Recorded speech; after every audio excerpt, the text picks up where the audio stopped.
interrupt this program to bring you a special report.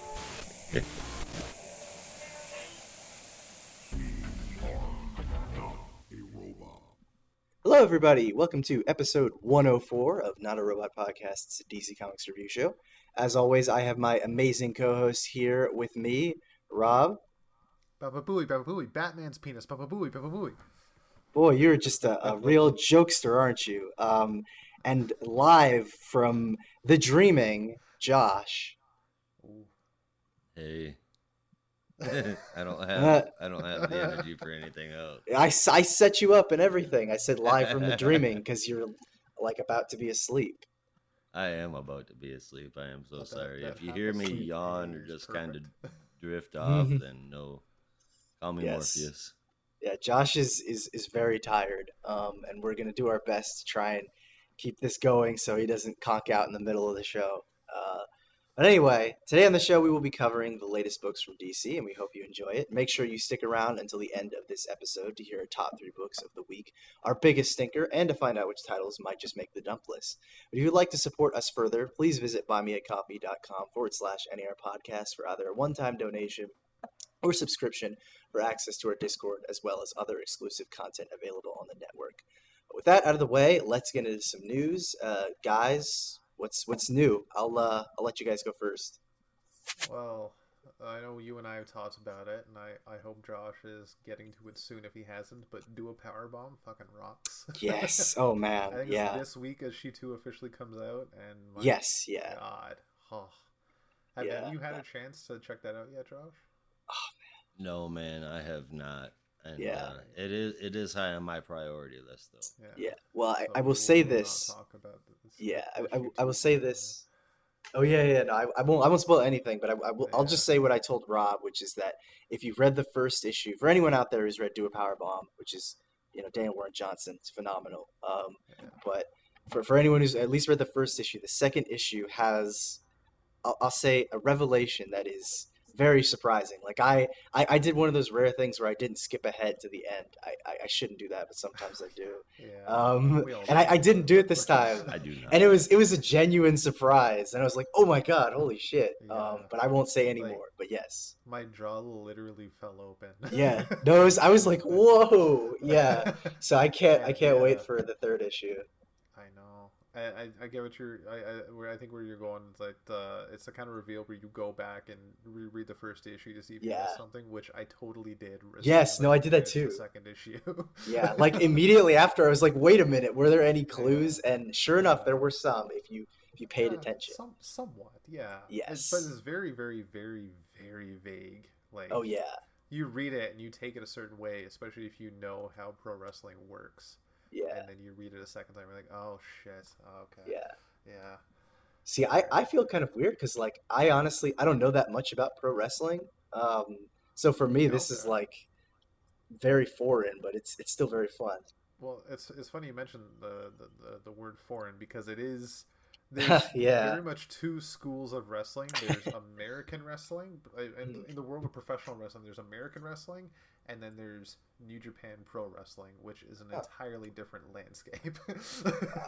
Yeah, no, honestly, I should learn more. And that's what this series is based on, is Japanese wrestling, which is a lot wackier. Yeah, I definitely get that vibe with the names and everything. But yeah. What else you got? Yeah, so that's out there, folks. A little indie book. Who is that? It's from Boom. No, who's that? Image. Yeah. Image. That's right. Yeah. If you, like me, are a avid reader of rumors and leaks and spoilers, this is not really a leak or a spoiler, more of a rumor. With San Diego Comic-Con coming up this weekend, there is. Don't remind me. Buzz of news coming out. DC, Warner Brothers movie division's going to be there. MCU is going to be there. Disney's going to, everyone's going to be there. And the rumor mill is a buzz in the DC camp that potentially Henry Cavill may or may not be at San Diego Comic-Con this weekend, making an appearance possibly on a stage, possibly with Warner Brothers in DC.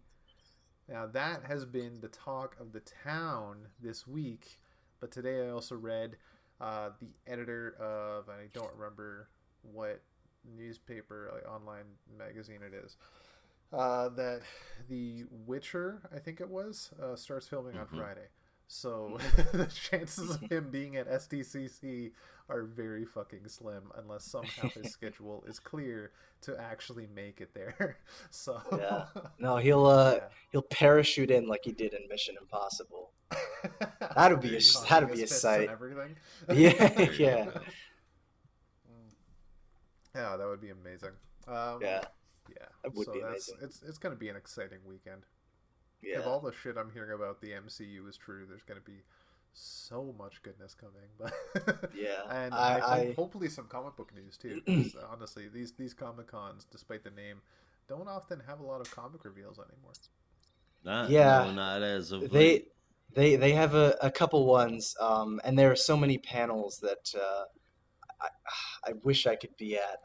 I'm insanely jealous. I wish they could record them because like they're fascinating. Like I know Ram V and James Tynion are apparently slotted to do like a horror panel together, and that sounds amazing. And I wish I could. Oh, I wish I could see that. But that does anyway. Sound good. Yeah. Well, speaking of SDCC, there's one announcement that I wanted to get out. It literally just came out. Two actually, but I want to announce this one first because it just came hot off the heels of SDCC, and that is that Dark Crisis has apparently been duping us all along. Did you guys know this? Shit, you don't say. What do you mean they've been duping us? It's all been a ruse because, according to a trailer that was released at one of the panels at SDCC, according to Joshua Williamson, the title of Dark Crisis is not Dark Crisis, but in fact, Dark Crisis on Infinite Earths. I'm not making this up. I'm serious. I'm not making this up. I'm serious. Oh my friggin' god. So according to wait, give me a second. Wait, okay. So according to a panel from San Diego Comic-Con and a trailer that accompanied it, Joshua Williamson announced that the full title of Dark Crisis is in fact Dark Crisis on Infinite Earths, which will be updated on the 4th issue of Dark Crisis, revealed at the panel. I don't even really know how to react to that other than just, Rob, I think your reaction was the most appropriate because I saw that and I was like, oh my God. What is this?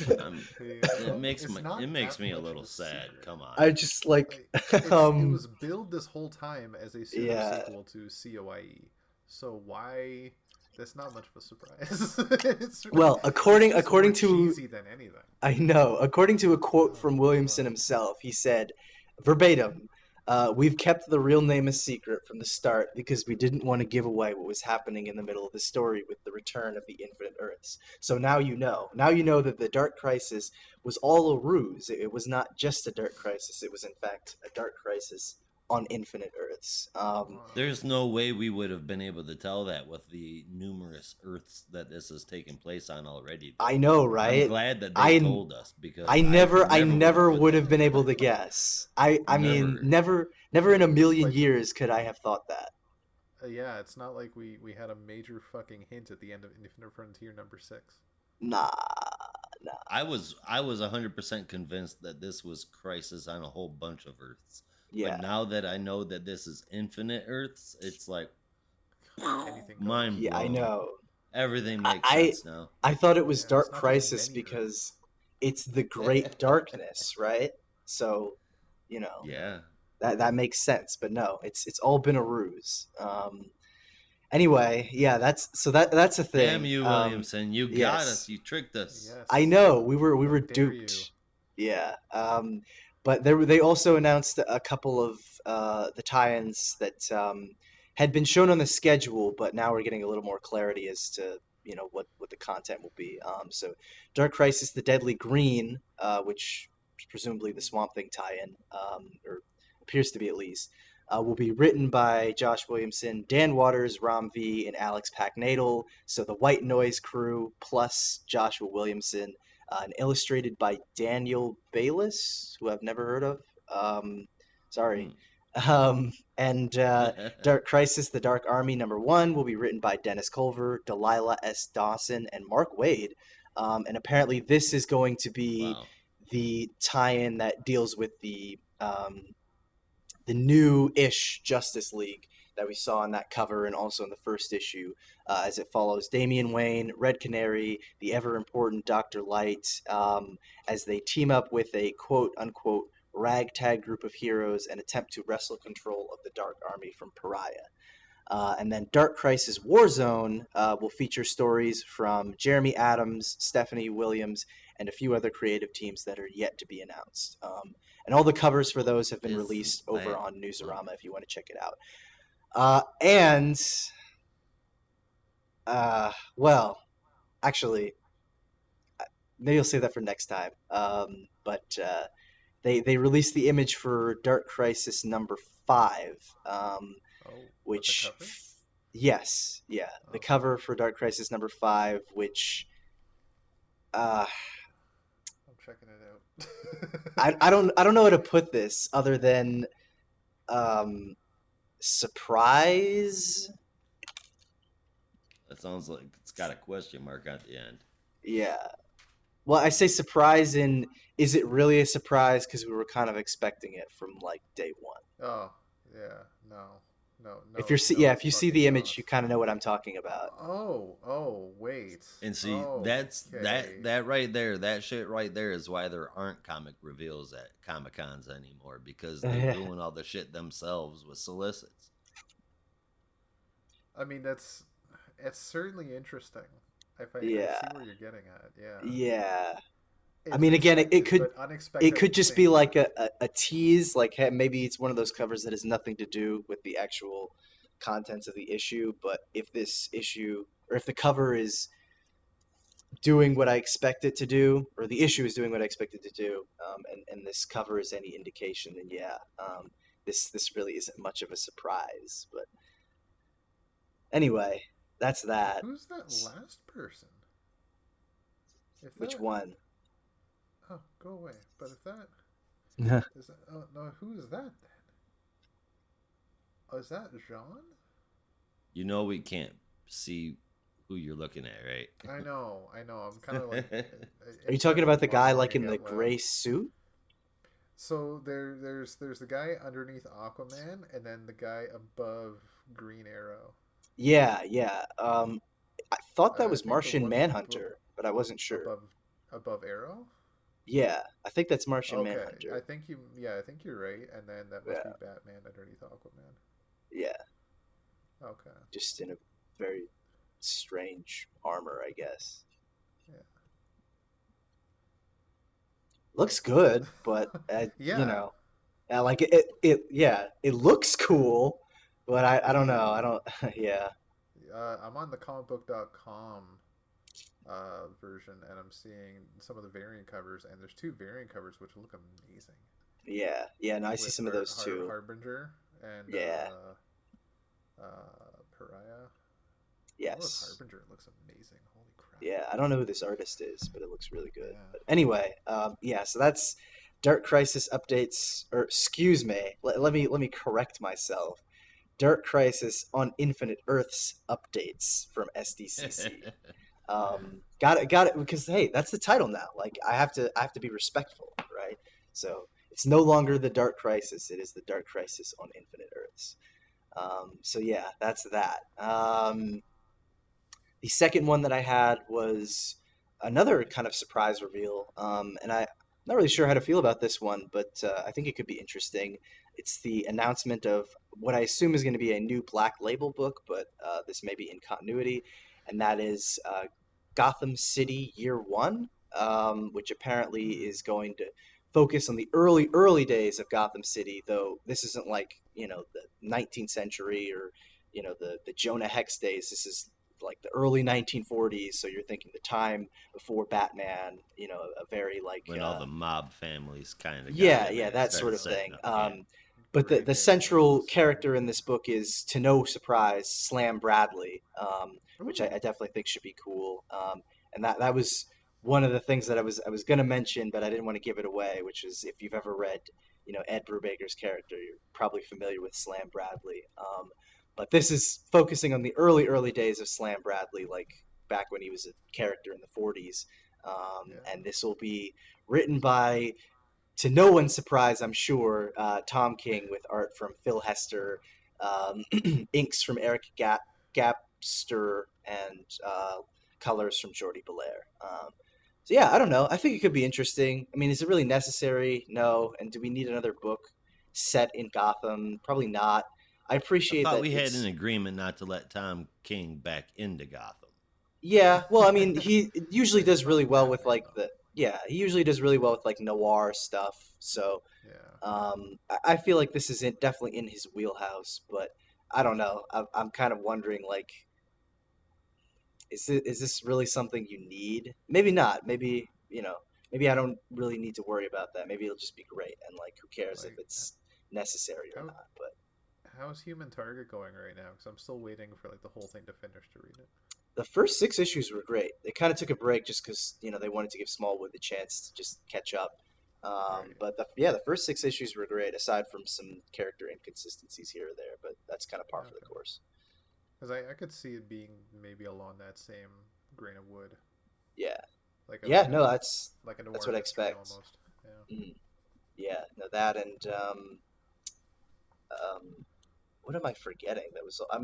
Sheriff of Babylon was kind of like noir-ish, though it was obviously set during the Iraq War. But that's usually where he feels most comfortable. So I think it could be interesting.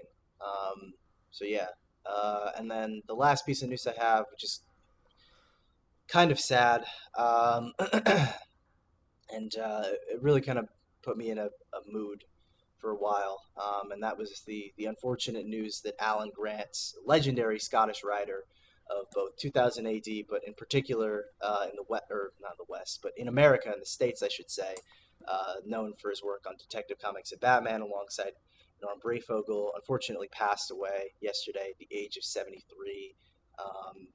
It's just a real bummer, and is part of quite a long list of comics creators that we've lost within the past 2 years. Really, since 2020, it feels like it's been a ton. Lists that, or names that you probably know of, but I figured I'd mention them again just to kind of give them their respect. Neil Adams, George Perez, Denny O'Neil, Alan Grant, of course, Tim Sale, J.P. Leone, Brian Augustin, Gary Leach, Ryan Bodenheim, Robson Rocha, who's really young, Richard Corbin, and Cy Spencer. All of them will be greatly missed, and it's just kind of unfortunate that we kind of have to break this news about stuff like this. I don't know. I'm terrible at talking about this stuff. It just, I don't know. I'm usually not the best at eulogizing someone, but I don't think it's quite our job to eulogize them, but it is our job to remind people that these are the greats, these are the guys that paved the way for the people that we love to read now, and to acknowledge them for what they've done for the industry, what they've done for our pastimes, and what they've done for inspiring other creators. They were living legends, and they will continue to be legends from here on out, at least in the comic book community, for sure. Better said than I could have, and you're like half asleep, so I guess that shows the difference between my skills at talking and your skills at talking. How about all that? Yeah, I talk too much. This one kind of hit deep, personally at least, just because I had a real soft spot for this run, or for Alan Grant and Breyfogle's run on Detective Comics. It was weirdly enough, it was like the Batman I could read when I had like no money, and I could go to dollar bins and just raid those, and they always seemed to have a surplus of his stuff. So I remember like the Mud Pack and Detective Comics 607 to 608, if I remember correctly, which is the Anarchy in the USA arc, which is really good, and stuff like that. It was just, I don't know, it was a lot of fun, and I always enjoyed reading those books when I could get my hands on them. Yeah, it's just kind of a shame. I didn't know this until I read it recently, but apparently he was, although Lobo was created by Keith Giffen, he was apparently the writer on the first Lobo series. So Yep. I didn't know that. Superman and Lobo. No, I think it's just the self-titled Lobo series. But yeah, I didn't know that, but that's really interesting to hear. And I'd say in his honor, maybe check it out. So yeah, kind of a grim note to go out on, but that's all the news I have. Did you guys get a chance to read the tribute that was in the back of this week's issues? Yes, yeah, to Neil Adams, and I'm glad you mentioned that because I'd nearly forgotten. But yes, there was a tribute to Neil Adams done by, weirdly enough, Tom King, with art from Josh Adams, who I didn't know this, but apparently is Neil Adams' son, which I think is very sweet and very touching. And it's a short 4-page story, just kind of using some quotes from various creators who knew Neil, as well as a monologue, or not a monologue, but like a quote that Neil had said at some point in the past, I think from like the Comics Journal or Comics Buyer's Guide or something like that. And yeah, it's just a really touching tribute to his career and his work and all that stuff. So yeah, I don't know. Like I said, I'm terrible at this stuff, but it it really is I think a touching way to kind of give a final send off to Neil. Absolutely. I'm sure he's up there in heaven with Denny and Stan and Jack and the rest of them. No, for a 4-page story, even though it was Tom King, it was done really well, and I'm glad I got a chance to read it. I'm glad that they are doing these kinds of things for the greats. Yeah. And I guess the last piece of news I'll share is on an upswing. The biggest news that we needed to worry about this week, and both of my compadres decided to just completely leave it out. But on July 29th, DC League of Super Pets will be released. Oh, yeah. How could I have forgotten? Okay, so maybe not the biggest news, but there's that. And also, thanks to Rob, I did find out today that if you are a video gamer that is also a cartoon and comic book nerd, you'll be happy to know that if you log on to Twitch today, you'll be able to get a drop for the Multiverses video game for the beta release. And I haven't gotten a chance to get to it yet. Have you had a chance to yet, Rob? Yeah, I was able to play a little bit before we hopped on today. I'm still doing tutorial, but it's quite fun so far. It's a little bit janky, but it's still early access. They haven't done the open beta yet. That starts on Tuesday, I believe, on the 26th. So there's a lot of work left to be done on the game, I'm sure, but you get a lot of access to it right now. Excuse me. Yeah, like Josh said, if you get the Twitch drop, you can get early access to it now. They also have the Founders Pack available now if you feel like paying $33 for a free game.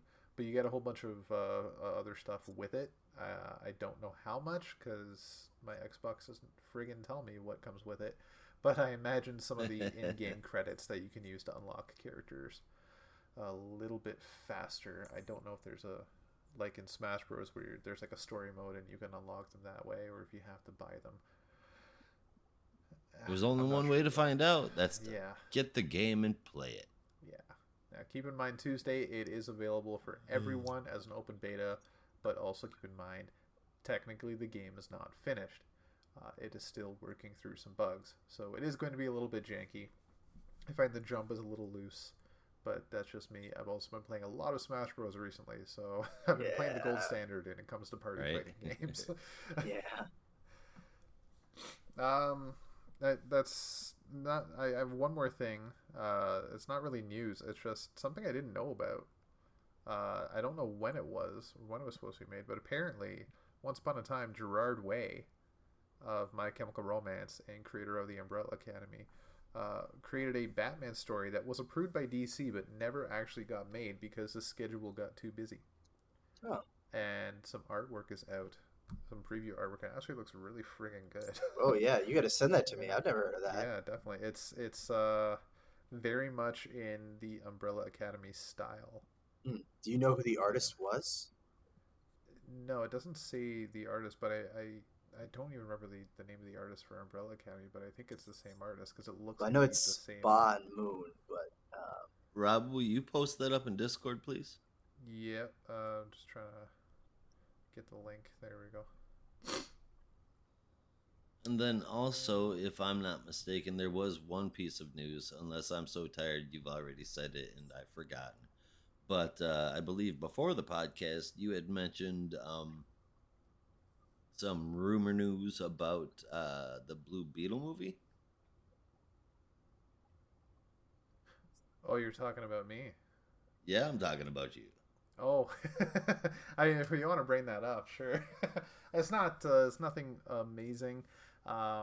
In the there's one leaker that's prevalent in the DC camp that has stated that if you do not want to know anything about the upcoming Blue Beetle movie, just skip ahead 10 seconds. But it's pretty friggin' obvious at this point that Ted Kord is most likely going to be making an appearance in the movie.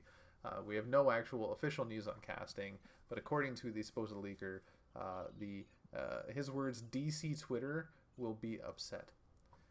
Will throw a shit fit or something like that. So about who? About the cast. About the casting. Yes, sorry about the casting. Couldn't freaking tell you what that means. No clue. I don't know. That probably means they picked somebody that doesn't look like Ted Kord. I mean, shit. I don't really. At this point, I don't care if they look like Ted Kord or not. It's gonna be Ryan Gosling. That would be a thing. I'm not against that actually. I could kind of see him as Ryan Ted Kord. Gosling. That's why Rob's on board. I could kind of see him as Ted Kord though. I don't know if he's smart enough, but I feel like he could be maybe the goofier version of Blue Beetle. I mean, I'm pretty sure he was one of the kids on Popular Mechanics for Kids. I'm pretty sure he was one of them, though he might have just been on Are You Afraid of the Dark, or it might just be confusing him with a whole slew of other people. Could be. There's no time. Of those shows. Oh man, I'm gonna look that up. I would love to see. All I can tell you is that now he's Ken. That's it. Oh yeah, he's Ken in the Barbie movie coming up. Oh no, apparently you're right. He was on an episode of Are You Afraid of the Dark called The Tale of the Station. Or The Tale of Station 109.1. I think he was also in a Goosebumps episode. Whoa. Oh, I'm watching this. That one I'm pretty sure I remember because I watched a random episode a few months back with Angela, I think around Halloween, and we saw Ryan Gosling. I'm like, oh shit, it's Ryan Gosling. It's like, what the hell? Yeah. All right, well, that's all we got for news, I am assuming. And before we get into the reviews, I wanted to give a shout out to the books that didn't make the list this week. The following list of books are all books that are really well. I am enjoying all of them. And it is DC versus Vampires All Out War #1. That was really good. Batman the Knight continues to be good. Fables is Fables, man. If you dig it, you're gonna love it, and that's just the end of the story. Blood Syndicate is the same way as far as Fables goes. If you like it, you're gonna love this one. Duo is a new original series from Milestone, and it is really badass. I love it. Black Adam #2 continues the story from #1. And so far, it's really enjoyable. And then finally, the last book that came out that's not making the list this week is Justice League versus the Legion of Superheroes #4.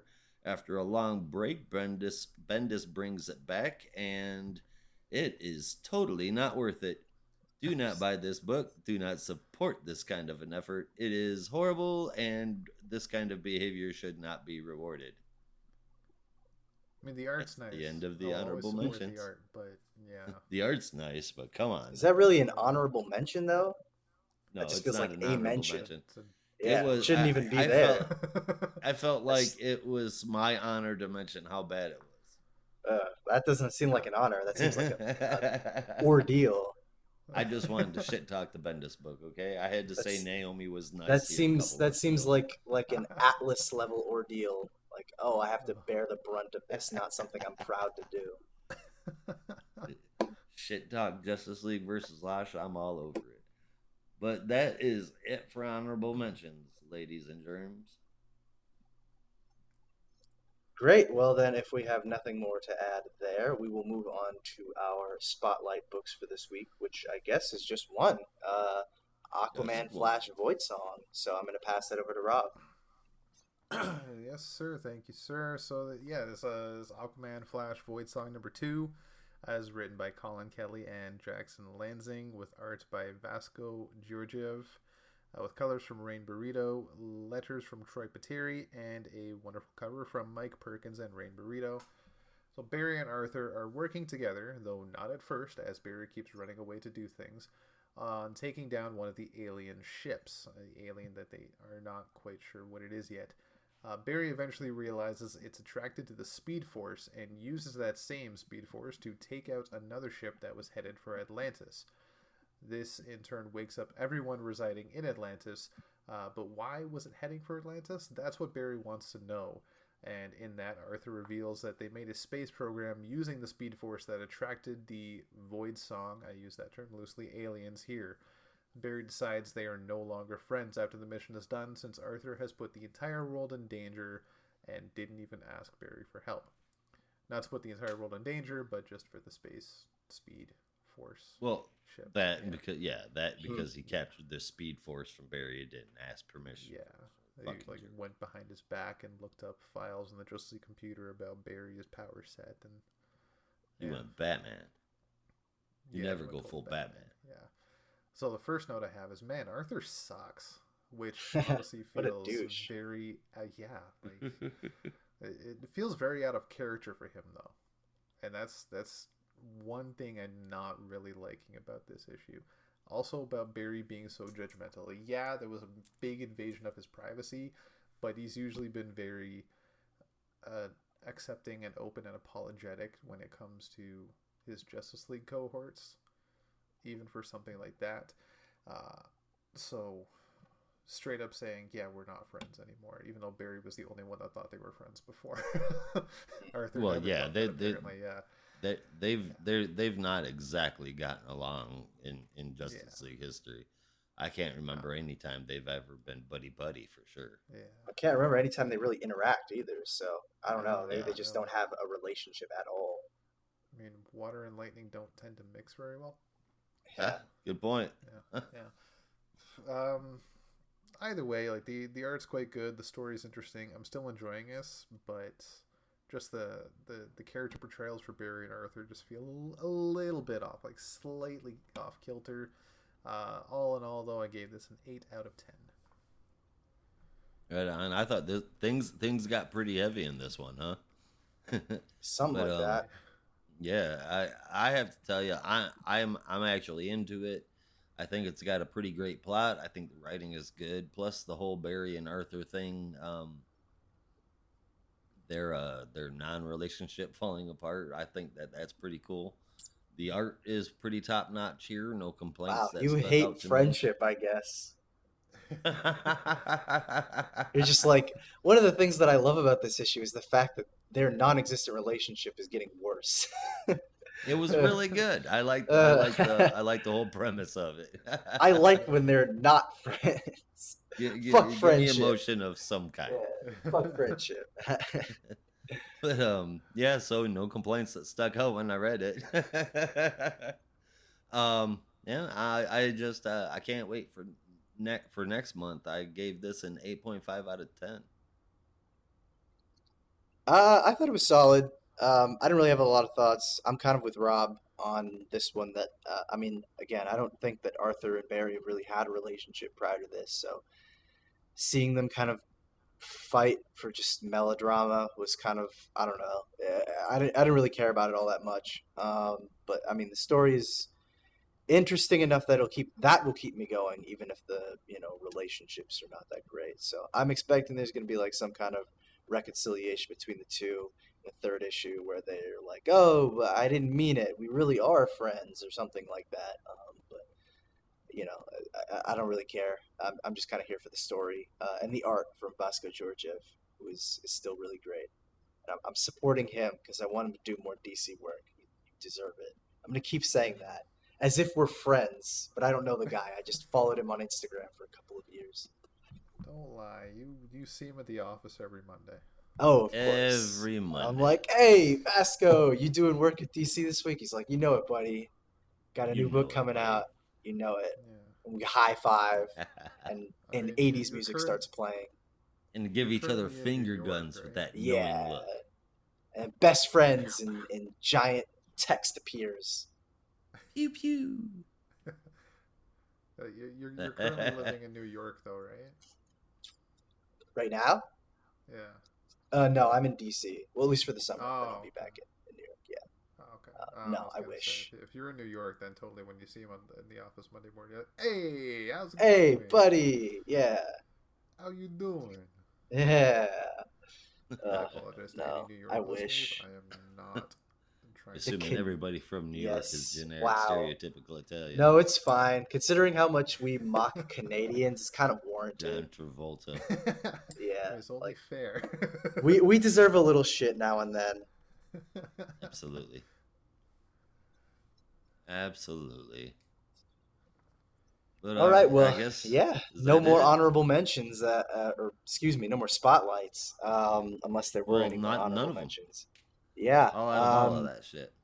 All out of it. So before we get into our main reviews, we're going to take a brief break, but we will be right back, so stay tuned. Now, back to our program. And we're back, and we're going to kick it off with a book that I'm sure everyone is tired of me talking about. That is Nightwing, specifically Nightwing number 94, brought to us by the usual team with a little change here. This issue is, of course, written by Tom Taylor, with art this time from Geraldo Borges, colors from Adriano Lucas, and letters from Wes Abbott. So like I said, almost the usual team, but with a different artist this time, although I think he did a couple of issues a couple of months ago. But anyway, this issue picks up exactly where the last one left off, with the major reveal that the Bloodhaven Police Department had not only been involved in, but had actively commanded the attack on the Haven, and we're seeing the aftermath as one of the officers who was involved in the attack is being questioned by the Attorney General. So you know what that means. The feds are involved, which is exactly what Mayor Zuko tells Commissioner McLean, and he rather stupidly decides to make a run for it, but not before he grabs his secret files. Got to make sure that his tracks are covered and that no one knows. But of course, Mayor Zuko has been collaborating with Oracle, and all of this was staged, and she wanted to make sure that he was antsy enough so that he took his files, leaving the perfect opportunity for Nightwing to swoop in, literally swoop in, take care of his motorcycle security, and stop Commissioner McLean before he makes it to the airport and get the files away from him. With these files, he's able to give them to the Attorney General, who now has concrete evidence the Bloodhaven Police Department were involved in the attack on the Haven. And now that, Commissioner McLean is unemployable and very, very removed from the Bloodhaven Police Department, they brought in his new replacement, or should I say old replacement, because it's the return of Maggie Sawyer to Gotham, kind of. Because even though, Bloodhaven is a separate part of Gotham, it is still kind of connected to Gotham, and Maggie is returning to Gotham in a way, though now she's serving as the commissioner of the Bloodhaven Police Department, which should be an interesting turn of events, though I won't lie, it's going to be sad not seeing her in Metropolis anymore. It feels like we just got her back. But she's joined by an old friend, Dan Turpin, who should be dead, but we'll get to that later. And Blockbuster is obviously, very, very unhappy about this, given that excuse me, given that Commissioner Maggie Sawyer will be a lot more, let's say, ruthless than Commissioner McLean was, and is sort of wondering how to handle the situation. He doesn't want her to disappear, but she knows that she can't be there in the long term. And that's when Blockbuster decides that it's time to have a little bit of a conference to put some affairs in order, given that things in Bloodhaven are fastly slipping out of his control, and he decides that the best way to do that is to start plugging up some leaks, literally, as he plugs up poor electrocutioner so bad that it looks like he's gonna have, just the worst life ever moving forward. I don't know. I didn't have a funny enough joke for that, so I kind of just left my notes empty there. But in any case, as Mayor Zuko sees what the hell has happened to Electrocutioner, and Blockbuster informs her that he believes that Electrocutioner was the rat, he clearly is frightened at the idea and decides to let Electrocutioner free, telling him that he doesn't want him to die, just wants him to get out of here and make sure that no one finds out that she was actually the one who had been leaking information all this time, which was the wrong move to say literally right in front of him, because obviously he's going to turn on her, which he does, and immediately tells Blockbuster that she was the leak all along, and Blockbuster has decided that it's time for Mayor Zuko to learn a very important lesson in how things really work in Bloodhaven, which is a terrible, terrible thing to say when you have Nightwing and Oracle on the line. Pretty good. It's also a terrible thing to say when it's actually called Bloodhaven. Yes, it is called Bloodhaven. But in any case, I did think this was a pretty solid issue. But I still kind of echo, not the complaints, but maybe just the problems I had in the last one, which is it's been a lot of build-up, and they're calling it the Battle for Bloodhaven, but I'm kind of waiting to get to the battle, and maybe that's because I'm an impatient bastard. I don't know, but it is a monthly book, and I just feel like if we're gonna have this final showdown with Blockbuster, I hope it's coming soon, because I feel like we've been treading water. There were some major developments in this issue, obviously, revealing that Mayor Zuko was the leak all along to Blockbuster, and Maggie Sawyer coming to Bloodhaven as the new commissioner, and finally getting Commissioner McLean off the force. But I'm waiting for that final showdown with Blockbuster so we can make a major leap forward and then find out what happens next, because I know it's coming. I just want to see it happen. But again, maybe that's just because I'm impatient. But I did enjoy it. The art from Geraldo Borges, while not great, served its purpose. It kind of reminded me of like a sloppier version of Steve Lieber. That sounds mean, but no, but there were some faces that I felt were kind of similar to that. But yeah, no offense to this guy. Just I feel like some things could have been touched up a little bit, but it was serviceable, which was nice. And Haley is adorable as ever. I mean, both Nightwing's dog and also Rob's daughter. But yeah, no, I mean, I enjoyed the issue. Just waiting for the final conclusion to come, hopefully sooner rather than later. So I gave it an 8.5, even though it sounded like I was shitting on it, but honestly, I had a lot of fun.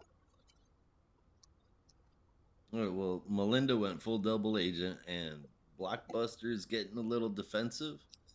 The action's been turned up at least a little bit, so I'm like, let's see where it goes.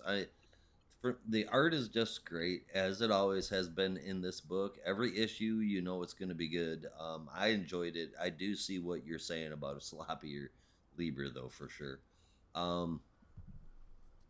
Like Brandon has said, because he's of that mind, there are complaints about the pacing, but I feel like it's been solid and steady, never changing throughout the whole run, and it's fine with me, man. I gave it an 8.5 out of 10.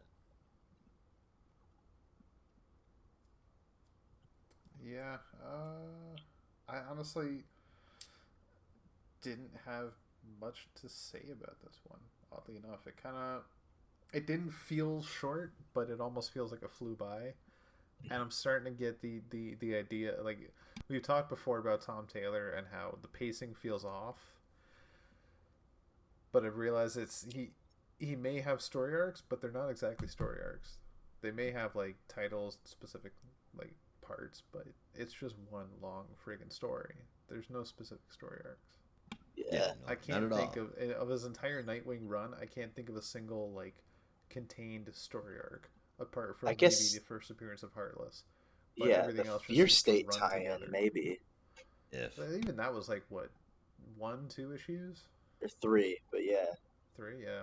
And that's like off to the side. Yeah, Everything yeah. else Yeah, is going pretty on. much. It's kind of just one long story. So Yeah. after realizing that, I'm not as against this whole slow pace feel, and it really doesn't feel that slow anymore. To a certain degree, I don't know. As for this issue, the only thing I could really say is like, God, the art is still so good. Like, it's such a pleasing book to look at. The story is fun. It's one long story so far, so I can say that for the entire run. It's been fun. But I really hope they don't kill off Melinda. Yeah. Yeah, don't turn her into a small time plot character, and just like a few issues and then she's gone. Like, don't do that. If you're gonna do this to Dick Grayson's world, keep it this then way. you got for to a make while. it mean something. Yeah. Well, they did it with Explore this avenue. Respawn, so, Shush. Uh, That still I'm still waiting upsets for me. that name to come to fruition. We lost Respawn just to get Geoforce. For fuck's sake. That sounds like such an oxymoron. Respawn died. Fucking how? yeah. Although I wouldn't, yeah. He was Although all out of quarters. I probably, if I had to guess, I wouldn't, I wouldn't think that that Melinda would get offed just because, and I don't know. I put this in my notes and I wasn't really sure I wanted to even talk about it, but it was on my mind because I was like, oh, I wonder if Blockbuster, snaps her neck or kills her or something. But I know in one of the earlier issues, I forget which one it was, he made a joke about fridging, which is the Gail Simone term of killing a female character to advance the plot for male. And I feel like if you were to do that, especially if it was to create a new emotional arc for Dick Grayson, it would essentially be fridging. And I feel like because Tom Taylor doesn't want to do that because it's very cliched, that probably means that she's safe for now. But I mean, Yeah. I could be wrong. Good and fair point. Yeah. Yeah. No, I think you're 100% right on Because that. that would be pretty Yeah. textbook fridging, especially if he came out of this, much darker and edgier. Because it would just be, it'd just be like, oh, we killed her off just so we can make him more emotional, which is pretty bad writing. Yeah. Yeah, like you and said, him and Gail is the one Simone that are pretty coined close that. friends. Yeah. I was gonna say they're mortal enemies, but I mean close friends when I Oh, say that. yeah. Well, I know he's at least aware of Gail it. Simone term, is a 'cause bear. Yeah. Yeah, he used it Yes. in, I forget which issue it was, but Yeah. As for this issue, though, 8.75, solid issue. Some very, very satisfying takedowns of a corrupt police commissioner. That was nice to see. So, yeah. nice. Yeah. All right, well, next up, we're not leaving Gotham City quite yet. Going over to Catwoman with Catwoman 45. So, Rob, take it away. We're going from Bloodhaven to Gotham. Gotham. Yes. Yes. My favorite city. Yes. Right next Not to the be Heil. confused with. Ooh, that sounded bad. Let me not say that again. Oh no. How about Burn We're Sid? attracting the There wrong we go. audience with that. There we Burn go. City. Burn City. Burn My favorite City. upscale city. Yeah. The Narrows. The Narrows. Okay, that's enough of that. I think we've Yeah. exhausted that avenue. So yeah, freshly back in Gotham is Catwoman, and this is number 45, written by Teenie Howard with pencils from Sammy Basri and inks by Vicente Cifuentes, with art on pages 12 to 14 from Robbie Rodriguez, with colors from Jordi Belair, letters from Tom Napolitano, and a nice cover from Jeff DeCal. Catwoman, now back in Gotham, does a tour of sorts around the hero community, unintentionally, to get info on what's been going on in her stead and where to go from there. So while working with Valmont to rescue stolen women from smugglers at the docks, she discovers Tim, Robin, took down the Yakuza that was patrolling it, despite that being her doing, so the smuggling could end. She then turns to the Batgirls, who are currently staking out the Iceberg Lounge, as seen in the most recent issue of Batgirls, with Oracle for some info on who has been starting the smuggling op again, and discovers it's Ivanescu. She tracks him to a somewhat strip-like lounge called Milk. It's coincidentally awesome. And poses a server to get in close. Sitting inside is none other than Dick Grayson, who came looking for her to give her some info, but she doesn't want his help and takes off. She ends up finding Valmont on a rooftop, and the two drive off together, but she receives a message from Dick telling her about the guy he's been keeping an eye on that is connected to her case, Amygdala. I used the wrong word when I said that strip lounge called Milk was unintentionally awesome. I meant unintentionally coincidental. Yeah. Milk, Catwoman. Yeah. Meow. Yeah, exactly. So, Get out of that bar right meow. Yeah. This was a cool issue to see all the connections to other books going on. I didn't bring up the call from Bruce that we saw in issue 125, first issue from Chip Zdarsky. That connection was also there. So it seems like the Bat Office has its shit together right now, and they're making a very cohesive storyline. Almost. Yeah. And I didn't even notice it at first, but if you go back and read Batman 125, you'll note that the story takes place in the morning, and this is very much not the morning. And it's like that's an art thing. So I'm honestly like, I didn't even factor that into my score, but I noticed that I was like, because I have no life, because I noticed those minuscule things. No, we appreciate it, librarian. Shit, I actually meant to go back to 125. Don't patronize me. I know you don't care. No one does. Hell no. If I live close enough to you, dude, I'd buy you a cape and call you librarian, man. Oh, that'd be awesome. Well, it's just it was kind of noticeable because like Valmont says like I'm getting coffee or something, but it's like nighttime. It's like I mean maybe you're just drinking it late. I don't know, but maybe anyway. They're just getting up really early and it takes Bruce a long time to answer.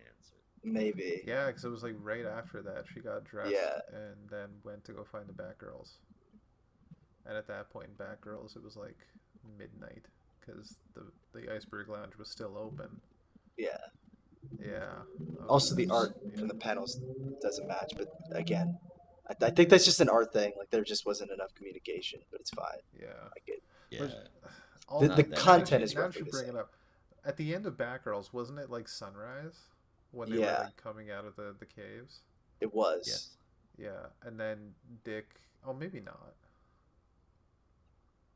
No, maybe I'm wrong. I no, you said okay. Then the whole thing makes no fucking sense. Yeah, they were so close, but we got you. Damn it! I was so excited for that. Oh well, that's fine. No matter close what, enough. It seems like you get an A for trying. Yeah, you get an A for effort. They have a cohesive storyline going on. Time of day be damned, much like the rest of Gotham.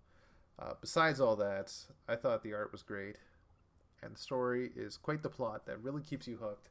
I'm still really enjoying this series. I really think T.N. Howard has done, not to say that Ramvi did a bad job. He did an amazing job with the book, but T.N. Howard's really turned the book around in a fresh direction that is really enjoyable. Straight from her first issue, which was 39? 40? Yes. It was. Yeah. So for this one, I gave it 8.75. I'm loving it. I don't like Valmont, though, only because I really see an emotional attachment happening between the two, and I just don't want that. If there's one thing I liked from Tom King's Batman run is that he tried to hook Batman and Catwoman up permanently. Just let it happen. Yes. I like the cover. Oh, no, go for it. I like the cover from Jeff Decal. That's a really badass cover. Except for the Robin, he looks like the dude from the Umbrella Academy. I mean, look at it. He looks just like the guy from the Umbrella Academy. Number 5. Yeah. The kid. Yeah. Yep. With this issue, this is really starting to feel like a gritty cop drama for me, and I like it. It's a great setting for that. Now that they're done with that ridiculous road trip that they were on, the story is back, and I feel it's even a little bit better than it was before, at least in this issue. And the art is much better than that mini arc on the road trip as well. I really did like this one. 8 out of 10 for Catwoman. What do you think, Brandon? 7.5. Okay story. Not really in love with the voices, and Ghostmaker. Oh, fuck! I gave it away. Valmont is basically Ghostmaker, and then I had a second note. He's like that meme where it says corporate needs you to tell the difference between two pictures. They're actually the same picture. The one from that office, or the one from The Office. Yeah. Beautiful. That's all I have. Fair enough. With the mask, yeah, like Ghostmaker actually did wear a Yeah, mask. I don't know. It's like the style the attitude and the mask and the I'm better than you whole persona. His whole outfit reminds me of what Ghostmaker started out with. Yeah, it's horribly uninspired, but that's just my opinion. And Ghostmaker was already horribly uninspired. He was just Gary. No one even realized that. I made that joke when he first came out, and no one got it. But he's basically just Gary from Pokemon. If you really think about it, you know I'm right. What does it say about me that my kids are small enough that I thought you meant Gary the snail from SpongeBob? Oh God, I thought no. you were talking about that too. No, Gary from Pokemon is Ash's rival, and he does the same thing that Ash does, but just better. Goes on the same journey, he just is better, or he just brags about it, and that's exactly what Ghostmaker is. He goes on the same journey as Bruce. He just acts like he's better, and I suppose has better technology or whatever. And I made the joke that he's like, Bruce just has his own Gary, and no one got it, and it killed me inside. When did you say that? Shit. Back when Ghostmaker first came out, I'm assuming. Yeah. It would have been on some DC Comics subreddit, I'm sure. Yeah. Like, if Ghostmaker one day says bye to Batman by going, smell you later, I'm gonna fucking call you right now. Absolutely would. And I know Tynan is an anime fan, so I wouldn't have put it past him. Yeah. I hate Ghostmaker now. What a dick. Makes sense, though. He is all about the absolute destruction and removal of every bad guy that he crosses. So basically, he's got to catch them all. Oh, whatever. Josh, you need to go to sleep, bud. Swing and a miss. But I appreciate the effort. No, that was a good one. Bullshit. All right.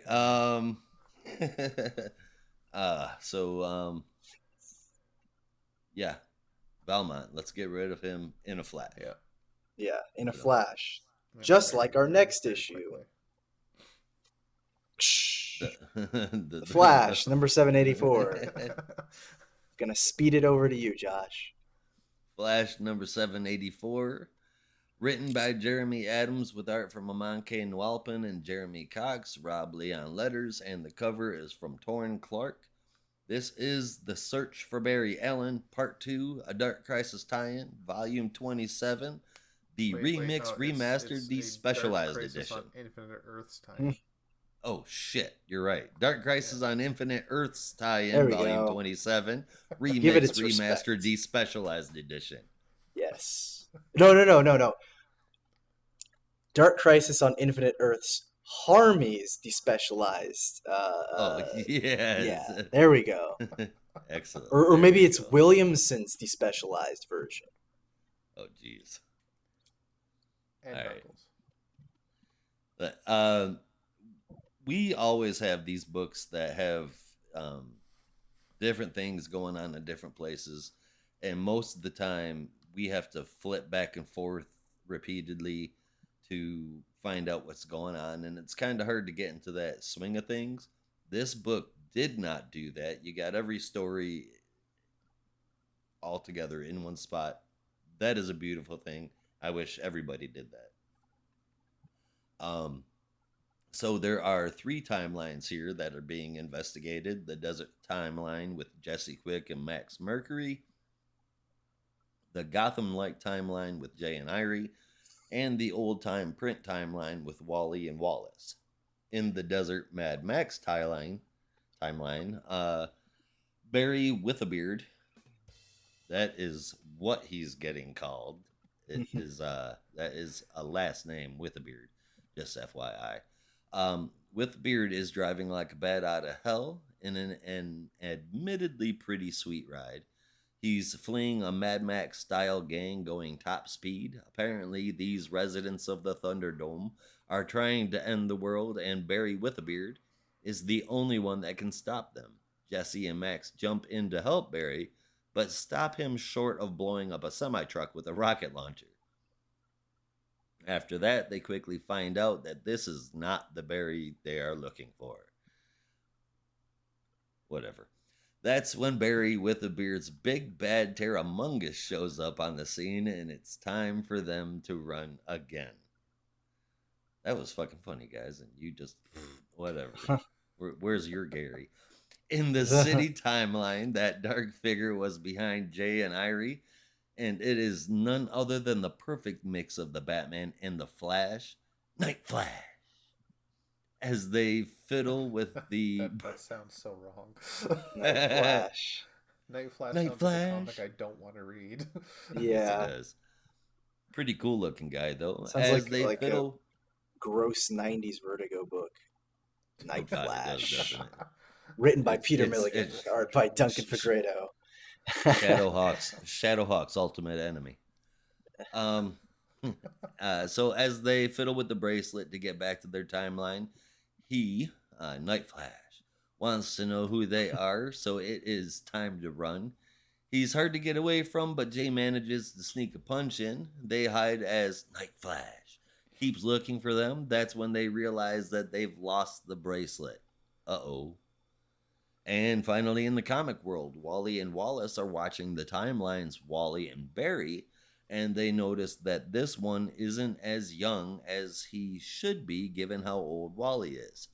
They split up, with Wally following Barry and Wallace following Wally. The twist here is that Barry sees Wally as Reverse Flash and starts a fight with him. Wallace catches up and spies on Wally's life, and as Wally sneaks up on the snoop, Wallace gets a new costume, and he finds out he's the new Flash, but he goes by the name Burst now, and has what I think is a pretty cool silver, red, and black costume. There's a twist here too, because Wallace falls under the spell, so to speak, of the Barry and Wally's universe. I have a feeling Brandon's got stuff to say about it, but I thought this was pretty good. The stories were short, but they moved things along. The art is pretty great throughout. I really dug this one. I don't know about you two, but for me, the time reading this book went by in a flash. Can I make a prediction before Brandon goes off? Because I can feel Oh, sure. Now, Josh, I have a feeling you don't remember the costume that Wallace You know me so well. He's worn it before. And I have a feeling, I'm pretty sure you've talked about it before, Brandon, that you absolutely hated that costume, maybe primarily because of the era it came from. Yeah. No, Damn. I've completely forgotten. And I can't get anything Yeah, past you is. these days. It is. It's not in the memory bank right now. away. Yeah. As much as that time in the Flash was very colorful, I'll say, was interesting in not always the best ways. I for one liked his costume. Josh, that was Wally. That was Wallace's costume back then. He was still Wally West when he first appeared in New 52 Flash. When they redid Wally West, and that was the costume he had before he got the classic yellow and red. Well, more specifically, if I remember correctly, it was the Future's End costume, because he hadn't become Kid Flash yet. He was just like That's right. They kind of reintroduced him like, hey, Wally West is back, kind of, and everyone freaked out because they're like, abso-fucking-lutely not. But they had a Futures End issue of The Flash that I painfully read and trying to read everything related to Futures End, and I saw that costume and it made me want to vomit. And I saw it again in this issue and it also made me want to vomit. And I thought it was gone. I thought I'd never have to see it again, but here we are. And it looks I was just gonna say somehow it looks even more ridiculous because it's drawn in like that New 52, that horrible, like, you know, we have a million lines on everything because Jim Lee put lines on everything, so every costume must have that design that the New 52 had, but it's being drawn in like that, you know, retro 60s 70s style with the dotted line or the dots and everything, so it looks even worse. So it stands out like a sore thumb because Barry's got his classic Silver Age costume, and Wally, who already looked like dingus in the original New 52 comics, looks even worse here. But no, I have no problems with this issue. I actually had a lot of fun, and it's super nice seeing the Flash family do stuff. And I just love this.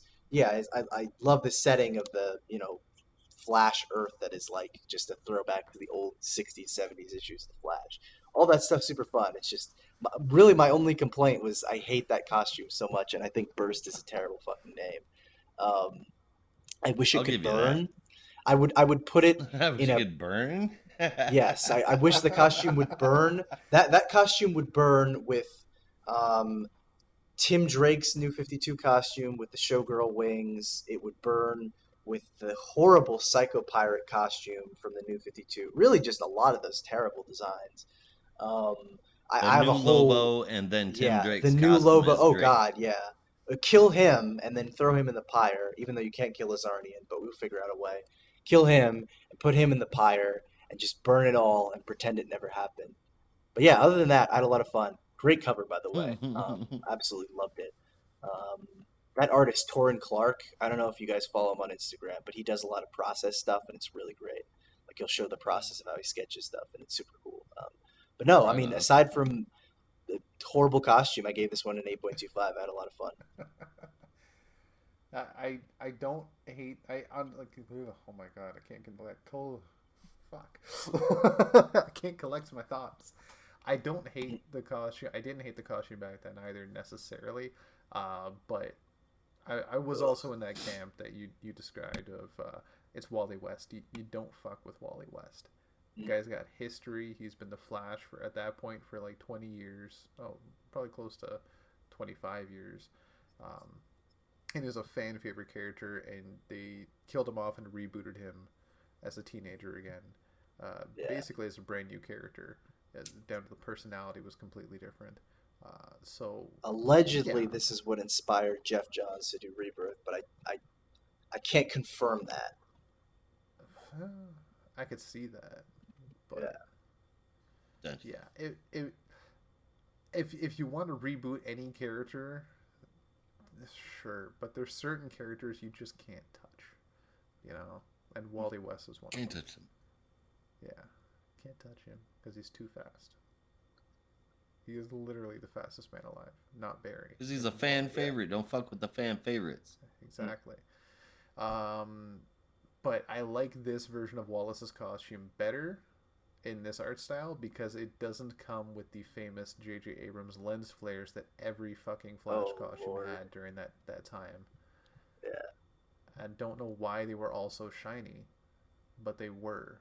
It was blinding. Because Jim Lee redesigned all the characters for the New 52 and was like, you know what superheroes need right now? Lines and piping and like super sleek, like glossy designs. And it's just like cellophane. I would rather have Jim Lee lines than JR lines. Damn it. Yeah. No, I'll take JR lines. At least he can draw the classic costume. No. Yeah. No. Yeah. You're crazy. Oh, I'll take that. Yeah. I would take that. No. And I'll tell you why. That's like saying you would take Rosmo over Jimenez. That's No. I'll tell you why. Because I'm imagining in my mind if both of them had to draw Spider-Man, right? and one of them We're was not like talking about Spider-Man. draw the classic suit, and the other one was like do a Jim Lee redesign, a Jim Lee redesign of Spider-Man. I'm imagining just so much busy shit going on, it would just ruin the costume. I think if Jim Lee redesigned Spider-Man, it would look like the costume in The Amazing Spider-Man 2. I don't like that either. I don't know. Like if I'm Well, picking whatever. We're between not talking Marvel. Jim You be Lee quiet. and JR, I'd rather curvature as opposed to a straight line. Yeah. Fucking A. Yeah. Jesus I don't Christ. know. I'd like to be able to tell my characters apart from each other. I hate the designs for those so much, and like they've still endured, and it pains me. At least Barry's costume is back to normal. Relatively, yeah. Yeah. But I wish Wally had the what red was- and silver costume. Like Ginger Wally? Yep. Yeah, the other one is Wallace. Yeah. Yes, I wish Ginger Wally had the red and silver costume. I don't care what anybody says. Oh, red and silver. Okay, so not no. Okay, you mean like his rebirth suit, his rebirth Yes. Flash suit. Not okay. I thought you meant Yes. like Wallace's suit, like Wally in No. Wallace's costume. Okay. No. Shit. No. No, I would like to have him in his rebirth costume. That's that my was favorite Wally costume. I liked that one too. Yeah. But all right, what I if was we are asking done with the before, that era of the Flash, was that the same story arc that had the future Flash that was clad in blue that suspiciously was not cobalt blue but just like a future Barry Allen? it was, yeah. Yeah, it was. Yeah. Unfortunately, Which makes no sense Which that it cobalt wasn't blue was Cobalt. also there, if I remember right, yeah. but not. That's probably why you remember so many What it lens was. flares, because if memory serves me So correctly, dumb. that was Brett Booth and Andrew Dahlhouse, who are like notorious Yeah. for making everything sleek and shiny, like it's a a stripper pole. I've never been. I wouldn't know. Yeah. Are stripper poles pretty shiny? Apparently, Apparently. All right. Are we all He done with said Flash, no, guys? 9 out of 10. I loved it, Mm. though it felt like not a lot happened. The art choices are fantastic, and the different berries are fun.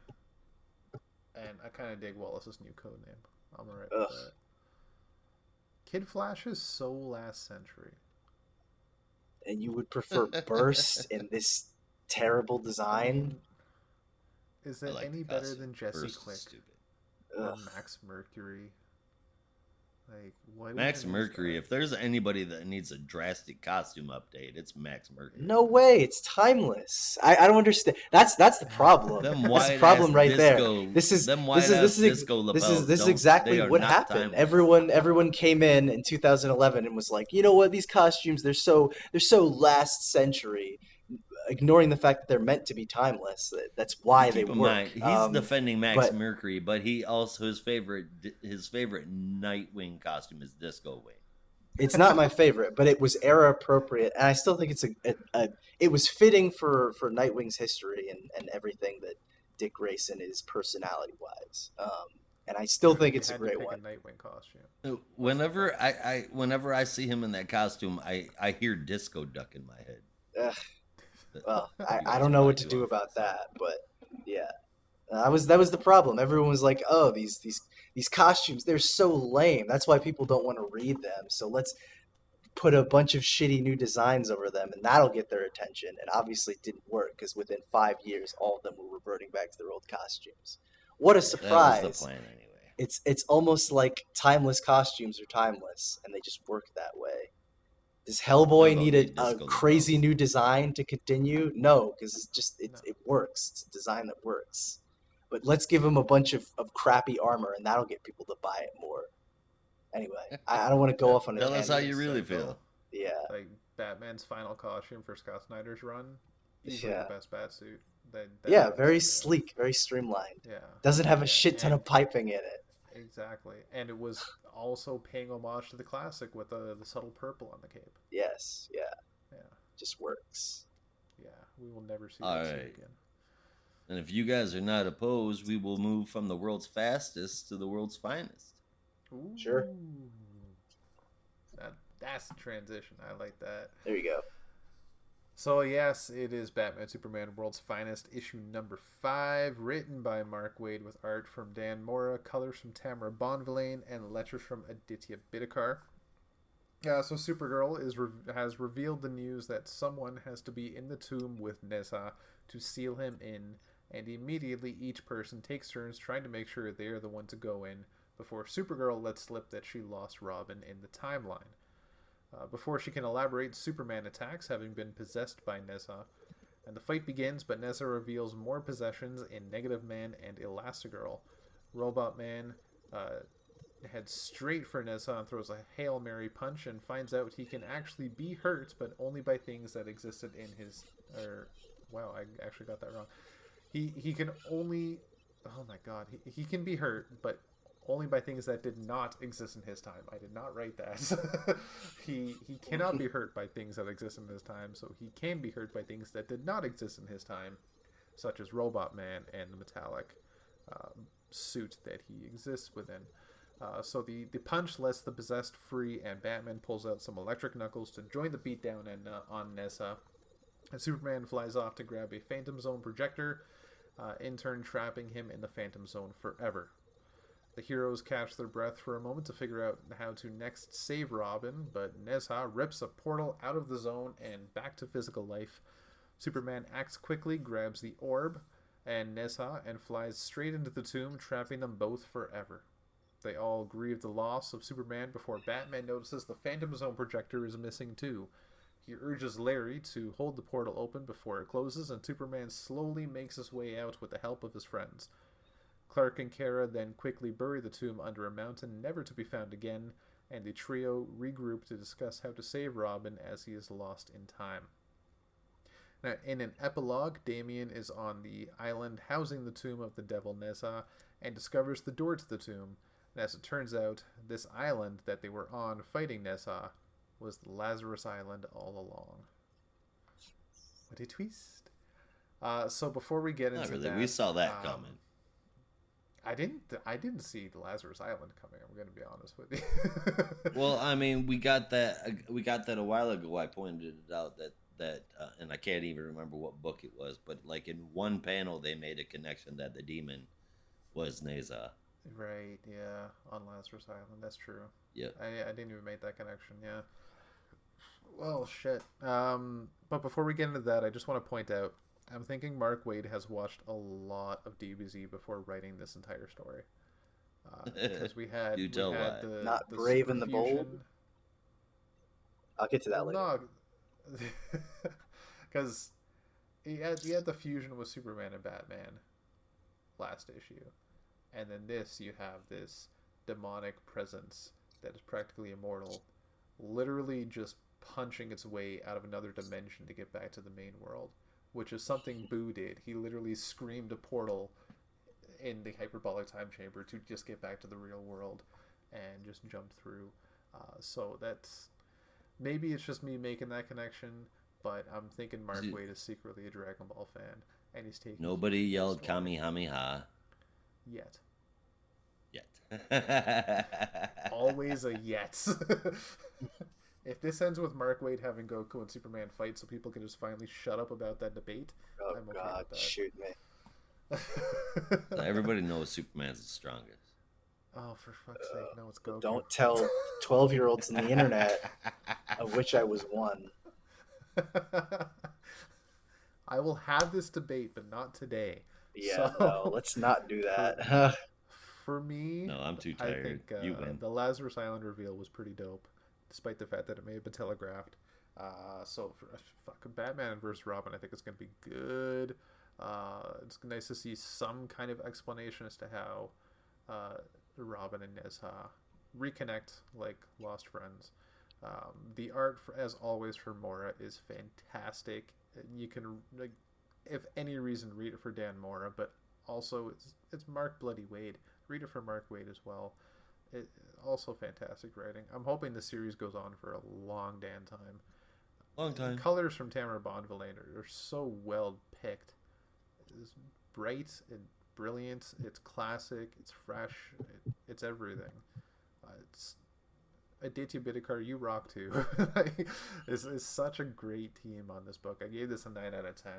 The story was quite good, and always nice to see the Doom Patrol taking a step up as well. Hopefully not the last time we see them. Yeah, hopefully. Yeah. This is another story that I am completely on board with. It's a solid tie-in with Lazarus Island and Damian and Batman versus Robin. Looks like it's got him opening up some kind of tomb, so I can't help but wonder if he's opening up the other side of the door from where they just buried Neza. The art it's been spectacular throughout this whole title. This issue is no different, and I'm really looking forward to Batman versus Robin and how this is all going to tie together with the Batverse at large, because obviously something big is coming. I gave this an 8.5 out of 10, man. It was a great time. Good read. Yeah. I made a joke that it was Mark Waid must have been watching a lot of Brave and the Bold, for anyone who watched that show back on Cartoon Network, Batman the Brave and the Bold, because it felt like a Batman Brave and the Bold team up. Especially at the end where I forget if it's Rita or Robot Man who's like, Superman, I just want you to know, or Batman, Superman, I just want you to know, it was an honor to fight alongside you. And I was like, are you serious? Yeah. I mean, it was I can see sweet, that but now, it was just it felt really on the nose. Like, yeah, what a great team up. Golly, let's go get iced creams after this. Yeah. But aside from that, it was a lot of fun. I don't know. I just yeah, it's just kind of solid. Like I don't know that I had any major thoughts. It's kind of like, yeah, that was a fun ending for a team up between some unexpected heroes, and I imagine will have major repercussions for the future of Batman and Robin. Lord only knows what happened to Dick Grayson. I had some questions about when this actually took place, continuity-wise, but I don't know. I'll have to work that out myself. But yeah, other than that, I don't know. What? It's timey-wimey. Yeah, I don't know. I mean, the continuity's so screwed at this point. It's like, why even bother? Like, I'm just doing, especially in Batman related things. Yeah, I'm just doing work that has no payoff, because next month it'll just get torpedoed anyway.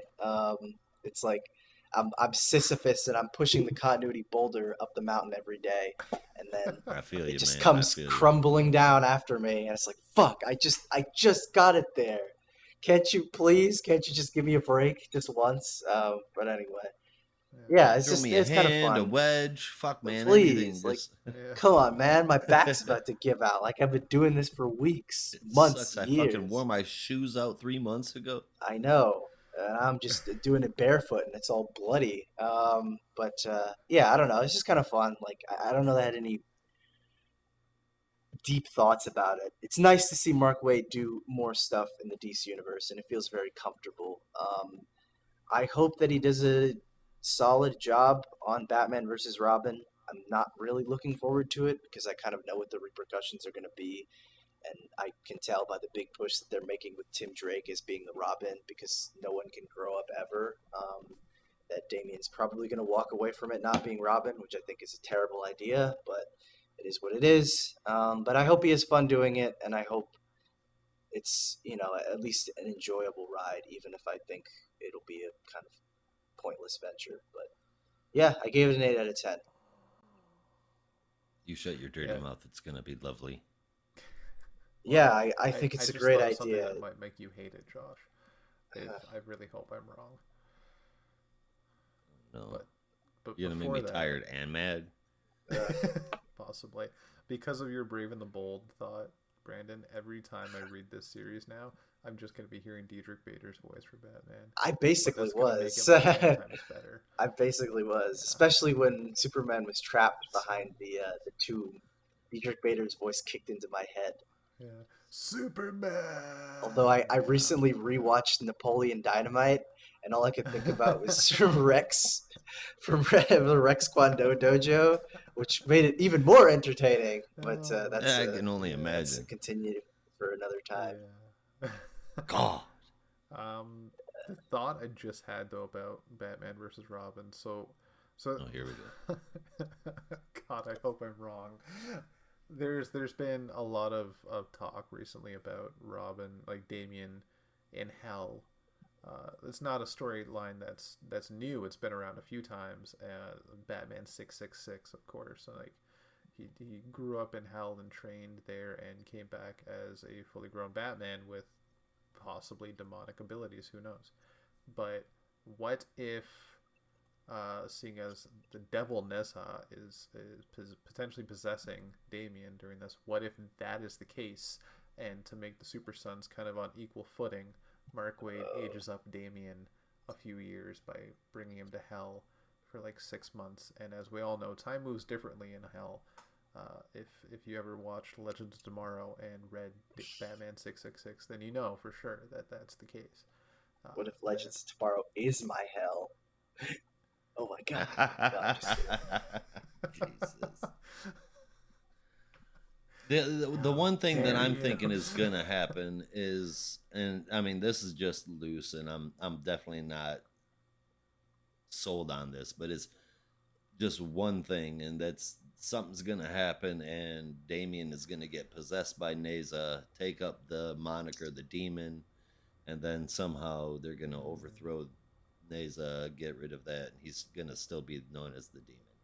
But that's just a loose idea, just given the little bit of straws that we know about what's gonna happen. So I suspect he will be possessed by Nezha at some point. I think you're on the money there, and then following that, for some reason or other, he'll quit being Robin.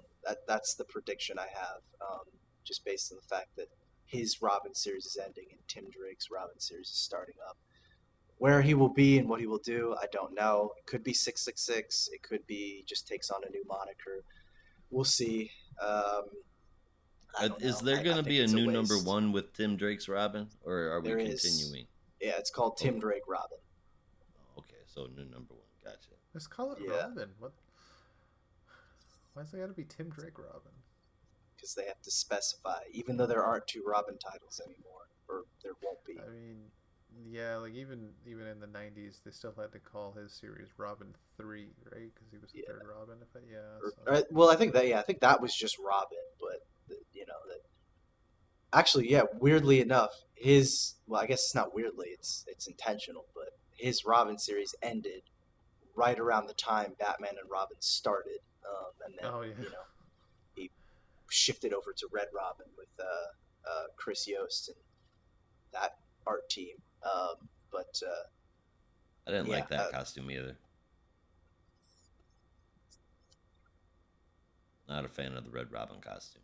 Yeah, well, the new 52 one especially. The pre-Flashpoint one's okay. I mean, it just looks like Dr. Midnight, but Steph already made that joke. Was really weird. That one haunts me, much like Wally West's costume haunts me. I think about it when I lay awake at night, and it's like Chucky. I think it's going to be around the corner. We'll just be ready to boot it. It's only I know. I see that. I see that glint of silver, and I'm like, oh God, it's coming for me. That horrible Brett Booth design, it's coming for me. It's going to smother me in my sleep because I shit talked it when I was 14. Fun times. Oh yeah. All right, are you guys ready to move from? You guys ready to move from one Robin to another? Yeah, and speaking of things that I didn't really like, Dark Crisis, Young Justice. That's how you really feel. Yeah. I will. That's what I'm here for, right? This I have no doubt. Yeah. Dark Crisis, Young Justice. I'll get to it eventually. I'm stalling for time because I don't want to talk about it, and also I need to write down the creative team, even though I kind of already have it in my head. Dark Crisis, Young Justice, number 2. This is Megan Fitzmartin with art from Laura Braga, colors from Luis Guerrero, and letters from Pat Brousseau.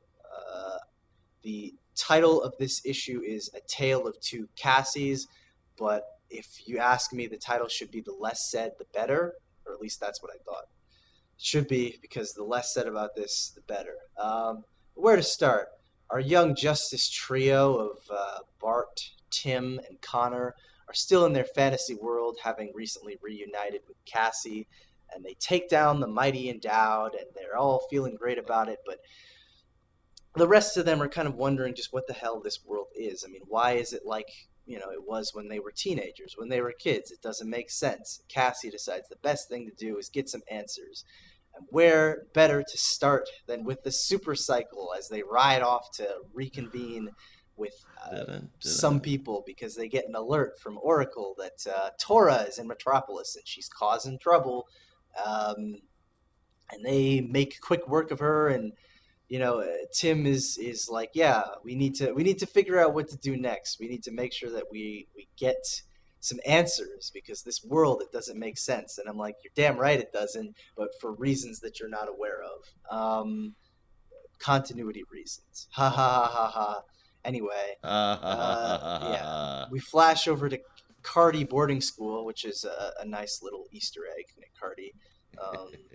Artist on the Teen Titans, as the actual Wonder Girl is checking in with Sissy King, and Sissy King, who I can only assume is in actuality Clayface or Chameleon Girl or some other shapeshifter that I'm not aware of in the DC universe, because she's acting horribly out of character, and maybe she just doesn't realize that Sissy King would never be such a horrible asshole. But whoever this person is, she decides that she's only going to help Cassie because she feels like she has to. But after this, it's quits. I'm never helping these Young Justice people again, because they're all horrible people who were horribly entitled and never had to work a day in their lives. And this is why I assume it was Clayface, because only he could be so bitter. There's no way this would be Sissy Jones, the famed friend of Young Justice, who delighted in the adventures that they had together, at least when Peter David was writing her. I don't know. I read that book. Did you? Maybe not. Okay, let's go back to the fake Earth. We're at the Watchtower, and it's the 90s JLA, which, I don't know, it's a fun cameo. But they're a little weird, because they're a lot more friendly than they should be, especially Wally and excuse me, and Clark, who all take their mentors aside and are being a lot nicer than they would normally be. Clark is like, hey, Connor, I really like you and I respect you, even though at this point I've only just come back to life and I don't really know you that well. But I feel like I know you. I feel like you should be my successor. And Connor is like, shouldn't that be John? I mean, he's actually your son. He's like, no. It's you, clone, that I don't know at this point, or at least continuity-wise, I shouldn't know you at this point. It's you, and you'll be my successor. And eerily enough, the same conversation is happening over in Flashland, where Wally is talking to Bart, and he's saying, you, Bart, who should not be in this timeline yet, but are for some reason, I feel like you're, my successor. And even though I hated you and I never wanted a sidekick, at least originally, especially when you were Impulse, I feel like you're the right person to be the Flash. I imagine if Megan Fitzmartin read Terminal Velocity, she would know what happened the last time Wally tried to train Bart to be the Flash, but that's neither here nor there. We cut to Tim Drake, who is also having the same conversation with Batman, but I guess Tim Drake is having amnesia because he, in this moment, is offered the mantle, the cowl of the Bat, and he says to himself, yeah, I guess I kind of did want to be Batman. Like, all this time, I really did. And I thought, man, Tim, you must have hit your head like a lot harder than I realized, because every time I've ever read a comic with Tim, he's always talked about how he never wanted to be Batman, ever. In fact, it was so terrible that when he met a version of him that was Batman, he was a horrible fascist. But no, I guess in this point, you got to watch those Robinson head injuries, man. I know he clunked his head so bad it changed his personality. Though it didn't change one thing, the fact that he's still dating Bernard, something that Batman calls him out on and says, you'll get over that. It's just a phase. He's like, no, it's not a phase. It's not a phase, Mom. It's part of my life. It was just kind of funny. Mom. But yeah, anyway. So Not okay. the trio, the YJ trio, are sitting around eating their sandwiches and wondering, what the hell is this? Why are their mentors being so much nicer? Which, yeah, is like a reasonable assumption because they've never been that nice.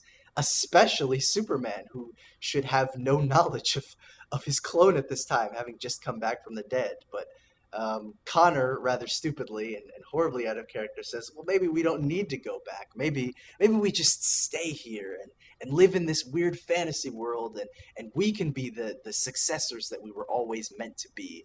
And the rest of them are like, "Are you out of your gourd?" And he's like, "No, but it's better here because here I didn't die and everyone respects me and they finally treat me like, I'm part of the legacy. I'm not just a weird outsider."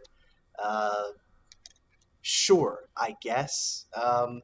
So they decide that before anything else can happen, they just need to go back and figure things out. So they make their way back to Happy Harbor to find that it's been overrun by zombies for some inexplicable reason. But before they can shift their attention to that, they are met with some rather horrible foes, some people that have caused them personal trauma at one point or another in their life, that being Deathstroke, Captain Boomerang, and Lex Luthor, who are ready to fight and have already taken down Wonder Girl. Man. Where Right? to begin? It's like I forget where I heard this joke, but it's like a Hindenburg level disaster that you can't stop watching because for some reason it's really engaging, but it's horribly terrible and destructive and just a mess at the same time, which is exactly how I feel about this. Continuity problems aside, that could warrant its own episode. And look, I get Yeah. it. The like I hate even having to say this, but the layman is going to say like, well, I don't. The average person doesn't really know all this stuff, and to them it doesn't really matter. And it's like, yeah, you're right, I get that, but this But book, when it showed up so many times that genuine fans can what recognize it, then that should be part of canon. I don't even want to say that. I just my point, the thing that I really highlighted in my notes was this book is like built on flashbacks and cameos. So you can't say, well, continuity doesn't really matter to the newer, younger reader, and then also have flashbacks and references to 90s continuity and 90s JLA stuff and early 2000s stuff without paying some kind of, I don't know, diligence to that or respect to that. It's like they're trying to make sure you're aware of these moments, but they're also like, yeah, but they don't really matter, which is like mind-boggling to me. It's like someone got the Cliff's Notes versions of them and decided to fill in the answers on their own because they didn't really understand it. Like Mad I don't know. Libs. It's comical. The worst of it, I think, is Sissy Jones, who again I think can only be an imposter because there's no way that this version of Sissy is. I hate to use this word, but it's most appropriate. Kind of acting like a mega bitch, because in all, well, it's seriously because like Sissy, from my memory, who yes had kind of retired after the end of Young Justice, was always a really good friend to Cassie, and even when she was in dire spots or felt like she didn't know what to do, was like, yeah, I'll be able to help you. Like there's a moment in the 2003 Teen Titans where Cassie, because everyone knows she's Wonder Girl, is pretty much rejected from every school because they think she's going to be a security risk. One of the schools that she applies to is one that Sissy is at, and she's like, "Hey, if you don't let Cassie in, I'm gonna walk." And I'm like, "Your school's best athlete, so if I go, you're fucked." And it's like, wow, that's a great moment of solidarity, you know, between friends, which I assume that they are, or maybe they're not. Maybe everyone just hates everyone. I mean, what is friendship anyway? Like, fuck people, right? Or at least I I mean, assume hey, that's what Sissy means because she's literally and just like, Aquaman "Oh and the wow." Flash too. Yeah, it's like who gives a rat's ass? Like you're not really my friend. You're just that person that I worked with that one time that wore a horrible black wig and outsized spectacles. Um, and then I imagine there's going to Exactly. be a lot of commentary on the privilege line. I don't even want to get into that because like anyone who's aware of these characters' histories knows they're far from privileged. I should think that the boy who had to flee from the future because his father was killed and his mother was captured by the Dominators definitely had a real easy time. But again, I'm not going to go into it too much because it should be obvious. But yeah, again, I don't understand it. It's like the book is competently written and does have some nice emotional moments, but it's like it's such a mess of these characters and continuity. It like makes my head spin, and I can't even understand it. So I gave it a 7.5, which should be shockingly high for how much I've shit on this, because it's like it's not a terrible read. Is the weird thing. It's a read that you can get through, and it probably makes you feel good. But when you know these characters, it just like I don't know. It leaves you feeling some kind of way. Like it just feels just horribly wrong for how these people should be. But I don't know. Who cares, right? Like, what even is continuity? It doesn't even matter. It can be whatever you want it to be. Quit Only that. like only nerds like me who pay attention to it obsessively really care. Every syllable that comes out of your mouth is breaking my heart a little more. It's the truth, man. That's what they're thinking. Like, well, I don't even know why I care so much. I should honestly stop caring. I make these jokes and I talk about panels that clearly disprove a lot of this stuff and point to just a lack of knowledge of these characters. And I know they don't care. I don't even know why I do it. It's just a pointless endeavor. But yeah, you'd think they'd run the shit by us, not by an outlet. Yeah, well, I don't know. Maybe if they run the shit by anyone. Yeah, at all. I'm pretty bored with this story. The art is good. I'm just not interested in this like at all.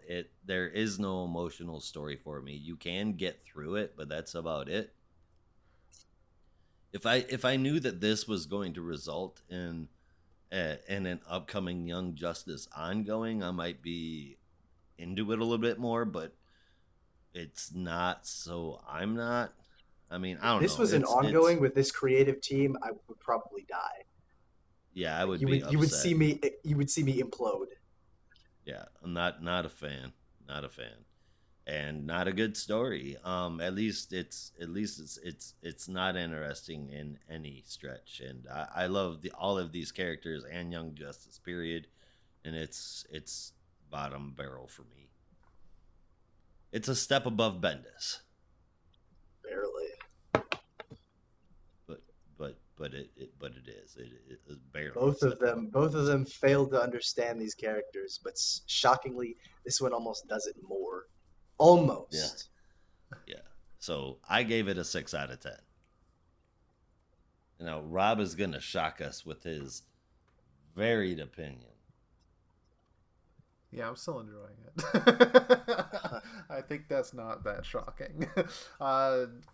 Yeah, I'm a Young Justice fan, but to the point that I didn't get the chance to really read classic Young Justice like you two did.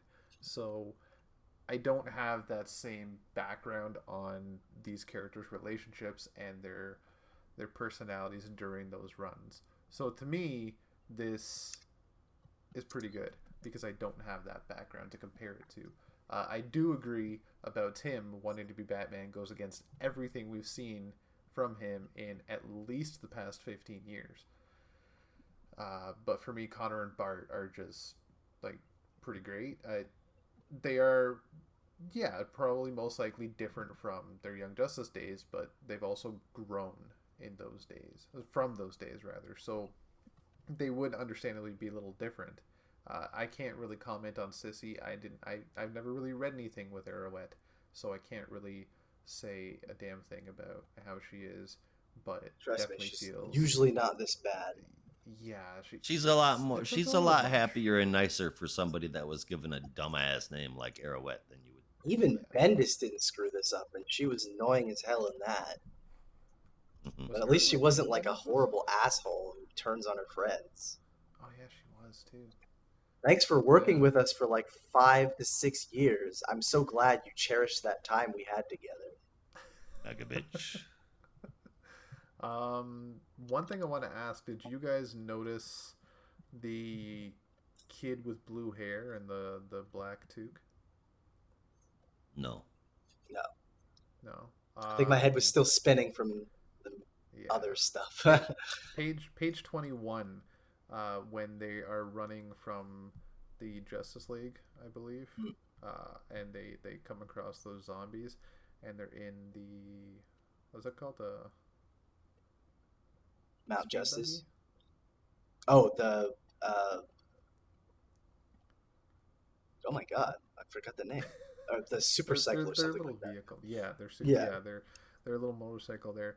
On the very last panel, right before it crashes, there's an image of this kid, this guy with long blue hair, wearing a black toque, just appearing on the hood of the motorcycle as the engine goes vroom and then it crashes. But they made no mention of that after that. So who the fuck is that? And I have no he idea. looks very familiar. Uh, Like I want to say who, like I feel like I know who it is, but I can't quite say. And if it is a reference to a classic Young Justice title, I was hoping one of you two would be able to point it out. oh, You know whose face it's reminding me of is oh, what the hell is his name? Uh, uh, Icicle 2, Ice Pick 2, Guy's Icicle kid. 2. I You know think who I'm? Yeah, oh I can man, see that. I mean, he doesn't have blue skin or anything, but just the Yeah. face shape is reminding me Yeah. of that. yeah. I think I saw in like it might have been on like the DC Comics subreddit or something like that, but I saw someone that thought it might have been there was a kid named Matthew Stewart from the JLA World Without Grown-Ups like mini event crossover or whatever from '98, and he basically because he didn't want to grow up or something like that, he removed all the adults and had all the just had all the kids like just exist there. And I saw somewhere that someone was like, maybe this is the grown-up version of Matthew Stewart, who is, you know, wants these versions of the Young Justice crew to just remain as they are and not grow up. But I don't know. That could just be a total load. Who knows? Well, that seems legit because it really gave me that vibe that this is not one of Pariah's world. So this is not Earth No. Young Justice .1, and this is something Although else. if they were to tie it into Dark Crisis, I could see him like working on behalf of Pariah. Oh, maybe He spoke to him and said, "Oh, I can give you power. I can give you more power, and you can take the Young Justice crew." Sure. Yeah. Right on. Well, something along those lines because it's there's definitely something screwy going on, and it's not just poor continuity. I'm not gonna. Well, that's screwing me. Not even in a fun way. I'm not gonna give credit to the Justice League being different because it's not really the Justice League. They're phantoms. They're like you said. They're happier versions of the original versions. So although again, I wouldn't expect them to be anything. Heroes like aren't nice. The 90s what the fuck? the current. You know. I'm blaming it on the fact that maybe this is just a broken Earth, and that's why the continuity is like just all over the place. That's exactly it. Like this is a twisted version of the Justice League. I said it last time. It's like I'll be nice to them and say maybe these mistakes are in fact not because of the writer, but because it's a broken Earth. But maybe I'm being too charitable. I mean, the fact that fake Cassie, was in all three places at the same time is just there's something not right here. And it's although really again, maybe it is Pariah's Phantoms. Who knows? Maybe that's what I think it would have been more comical if this was really like right after the death of Superman, as they had mentioned. It would have just been like, yeah, let's go check in with the JLA, and it's like that horrible like '93 version of the JLA with like I don't even remember half their names, but Guy Gardner all the forgettable ones. Yeah, and then they're like, okay, well they're not here. Yeah, let's go. It's like Metamorpho, and I just remember they got like basically killed off in the first issue of Morrison's JLA. But there was like Firehawk or something like that. Anyway, but yeah, then they're like, yeah, let's go and see if we can find Superman, and maybe he'll be able to help us. And Superman's like, who are you? I've never met you before. I don't know you. You say you're a clone of me? And they Be go to gone. Flash, and Flash is like, "What? You're Barry Allen's grandson? How is that even possible? I thought Barry was dead." Yeah. Psych. That would be much more entertaining than this, but that's just me. Yeah. Can I get the go ahead, Rob? I was just gonna say if these are like the happier or nicer versions of these characters, say Clark and Wally are obviously a lot nicer than their original counterparts. How just askewed is everyone's vision of Batman in continuity or in that universe or whatever, when the nice version of Batman still says, "Oh, it's just a phase," because that fucking hurt. Well, he has a vision in his mind of the happy relationship between Tim and Steph, which you don't want my opinion on that. But anyway, I imagine he was trying to come from a good place, but he came across as horribly homophobic. Oh Likely. If I could sum up that book in one word, it would be unwanted. Yeah. Or unfulfilled potential. Or unwanted, sad, which is a great transition into our next book. 8.75 though. Yeah. You gave it an 8.75? I'm really enjoying it. Fair enough. Fair enough. Because like I said, I don't have that background, so I know. Well, I wish I could delete it from my brain so I could enjoy it like you do, but I'm cursed. I am cursed with knowledge. It haunts me. Oh boy. That's not a good thing to have, man. No, it's not. It means I can't enjoy anything. Yeah, it means I can't enjoy anything past 2010. No, I'm kidding. I'm not going to be able to enjoy anything past 8:30, so we need to get this show off on the road, man. Yes. All right, next artist, or finally Artemis Wanted, which is our last book for this week. So pass it over to Josh. Give us the quick summary so you can head to bed. Quick summary. This is kind of a deep book. I wish it was quick. Written by Vida Ayala, art from Skylar Petridge, colors Ramiello Fiardo Jr., lettering from Pat Brousseau, and a really cool cover from Matios Guerrera and Moreno Denizio. The issue starts with a flashback, dream, nightmare kind of thing, and there are a number of flashbacks throughout. I won't really get into those because it's backstory and not really necessary. So Artemis is on the run and she's being pursued by Donna Troy, who is being accompanied and barely contained by one Cassie Sandsmark, the one who happened to figure out that Artemis was the one that killed Hippolyta. While on the run, Artemis finds herself in the town of Hither. This is where she meets a young girl who says that she dreamed of her and knows that she's a hero that can help them with the monsters that are in the town, though Artie argues that the little girl is mistaken. Get used to it, Brandon. I call her Artie throughout most of this review. That's weird. I didn't know we were talking about the Future Foundation this week, but I'd love to. It's one of my favorite Hickman books. You're silly. Or Generation X. You're probably talking about Generation X because I imagine you read it in the 90s. And I haven't finished that book, but I would love to talk about your opinion of it. But yes, I know Artie was in Gen X. So, anyway, we briefly see Donna and Cassie around a campfire where Cassie explains that there must be more to the story when the most loyal of all the Amazons would kill the queen in such a dishonorable fashion to boot. That night, Artie finds out that the monsters are real and shows up just in time to protect the young girl. In the morning, however, she sees a townsperson with an injury in the same place that she gave one of the werewolf zombie monsters. And it turns out the town is cursed. Everybody inside of it turns into a monster at night. She's got the guy lifted off of the ground that she was talking to, demanding to know what the hell is going on. And in walks Freya.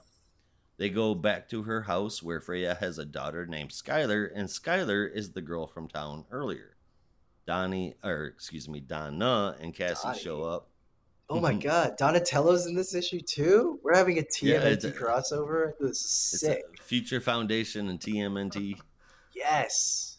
I would unironically love to see that, but Artie and Mike, talk about friends for impossible. life. Yes. Oh There man, you that'd go. be great.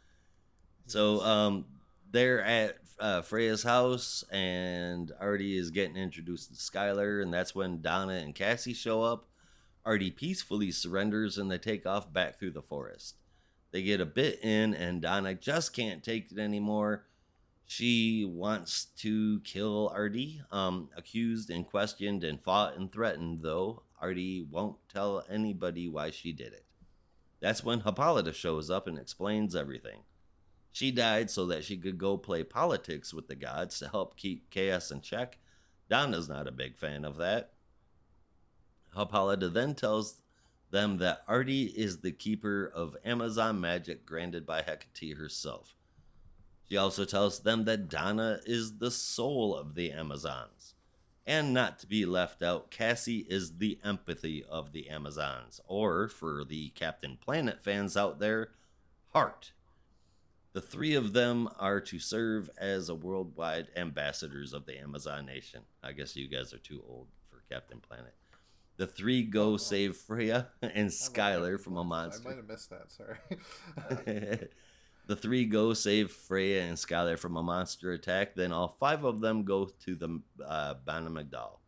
Freya and Skylar are acknowledged as new, and, well, one is new, one is returning as members of the tribe. And Artemis begins to stand trial. She admits her guilt without offering explanation, and that's when Donna steps in and tells everybody what happened. Artemis is not only found innocent, but she is celebrated for her loyalty to the Amazons. The end. You know, okay, first, let me say that I really enjoyed the art throughout this entire issue. And I'm glad that this was an oversized book. It was what was needed to tell the story. The story we got was well told, and I really have no serious complaints. But I feel like had the unnecessary flashbacks and dream sequences been stripped out, there could have been a lot more good story added to this already good story. Having the whole thing fleshed out, getting some more character work in there. Hell, even begin the sort of United Wonder Team thing that I desperately want. And it does seem as though they are slowly working toward it, but it would have been great to see more of that. Again, I think this was good. The flashbacks weren't pointless or painful, but they weren't necessary at all, and it could have been a whole lot cooler without them. So I like it, just not as much as I could have. Even saying all that, though, it got an 8 out of 10 from me. Speaking of characters that are horribly out of character, Donna Troy. Oh my God. Yeah. What happened she was, to you? I mean, Donna Troy is pretty pissy. She's got a bad attitude. Donna Troy, she's often described as Donna Troy, often described as the heart and soul of the Teen Titans, known for her compassion and empathy, is bloodthirsty and angry as hell in this issue. That's the exact sentence I wrote.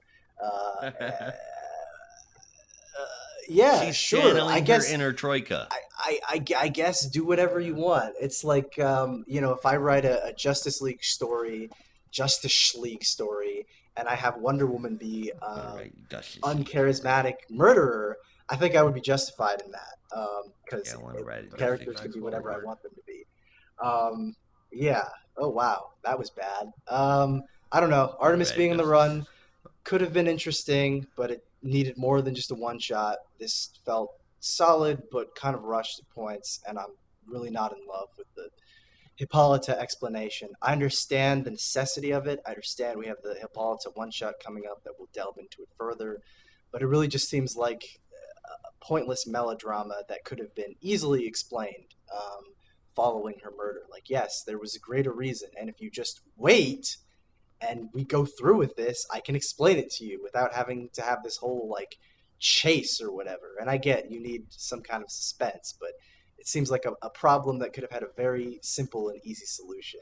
But it seems like they kind of crafted this whole drama just so they could have, I don't know, an interesting chase. Or Artemis is on the run, and she's really like, introspective, and she's reflecting on her life. And Cassie and Donna are hot on her heels. And Donna in particular is like, you murdered Hippolyta. And even though I have been known to forgive people in the past, I'm so angry that I would literally drop you in a second if given the opportunity. And I have to have my pathetic replacement that I don't really care about, Cassandra Sandsmark, try and calm me down, even though Cassandra Sandsmark is supposed to be my sister. But whatever, I'm pissed as hell. So fuck her. And fuck you too, person that I fought beside multiple times. Gotta just jump in there and say that if I had to pick a winner, though, man, Artemis is gonna whoop the shit out of Donna. Well, clearly. But that's because Bane and McDowell's are ruthless. And even though Donna has at one point been Wonder Woman, I think it's a pretty obvious. Well, I guess Artemis is Wonder Woman too, so that's not really a fair argument. Anyway, yeah. Fine, I guess 7.5. That's the best it's getting for me. Maybe 7 actually. Fine, That's too nice. Yeah. I don't know. I've made it no secret that Donna and the rest of the Titans are my favorite. So it's probably just my bias showing that you see that stuff and it's like, come on, man, like. It just kind of rubs you the wrong way. Puts you Get in your a shit bad together, mood. Tina. Yeah, yeah. It's like, come on, man. Don't do Donna like that. Don't make her a I don't want to say it again because it feels sexist, but don't make her a horrible person. Mega big. Yeah. There, I said it for you. So they hit me. What was your bit about Captain Planet? Because I love Captain Planet. Oh, when they were the heart. When Hippolyta was too. handing out the stuff, Artie was the keeper Yeah. of the magic, Donna was the soul, and Cassie was the empathy or the heart. By their powers combined. Yeah, she was definitely the soul in that she had no soul, and she was probably jonesing for another one.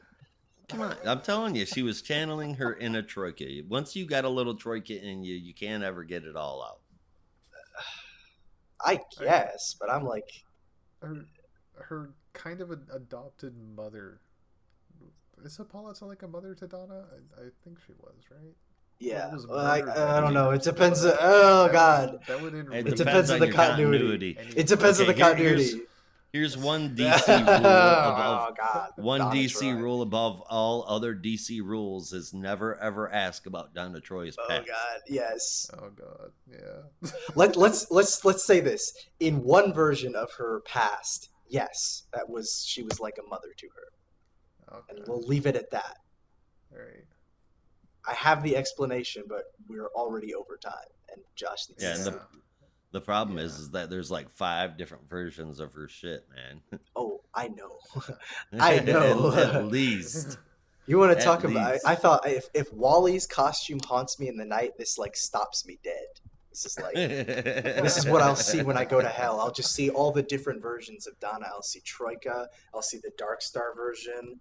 I'll see the Titans version, like when she's a Titan with like the Greek god Titans. I'll see all the different versions, and they'll be like, now you have to make sense of it. I'm like, no, I can't. It's too hard for me. Please, just let me die. Wait, I'm already dead. No.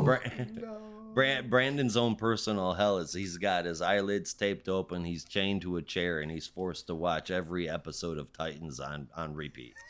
No, my personal hell is it's that, but it's also it's trying to make sense of most of these stories. And it's like being in an office. Someone gives you a giant stack of stuff, and they're just like, make this make sense. And I can't kill myself because I'm already in hell, so I just have to do it. I'm gonna need you to come in on Saturday. Okay, yeah, it's like every day I get a fresh stack of stuff because someone is fucking up the continuity. So it's like, oh, you got through that stack? Well, here you go. Here's some more. Jesus Christ! I didn't even finish writing last week's I know. It's like I'm still working on this one, and now you have a new origin for Donna. I didn't even get to settle into the sons of bitches. Please, just help me out here, man. Asked by the boss. I can hear the pain in his voice. And then he just takes the copy machine from the Titan's office to a field and beats the shit out of it to gangster. But then I show up to work the next day and it's already fixed, and I just have to do it again and again and again. And then when he finds out that there's a warehouse full of nothing but planners.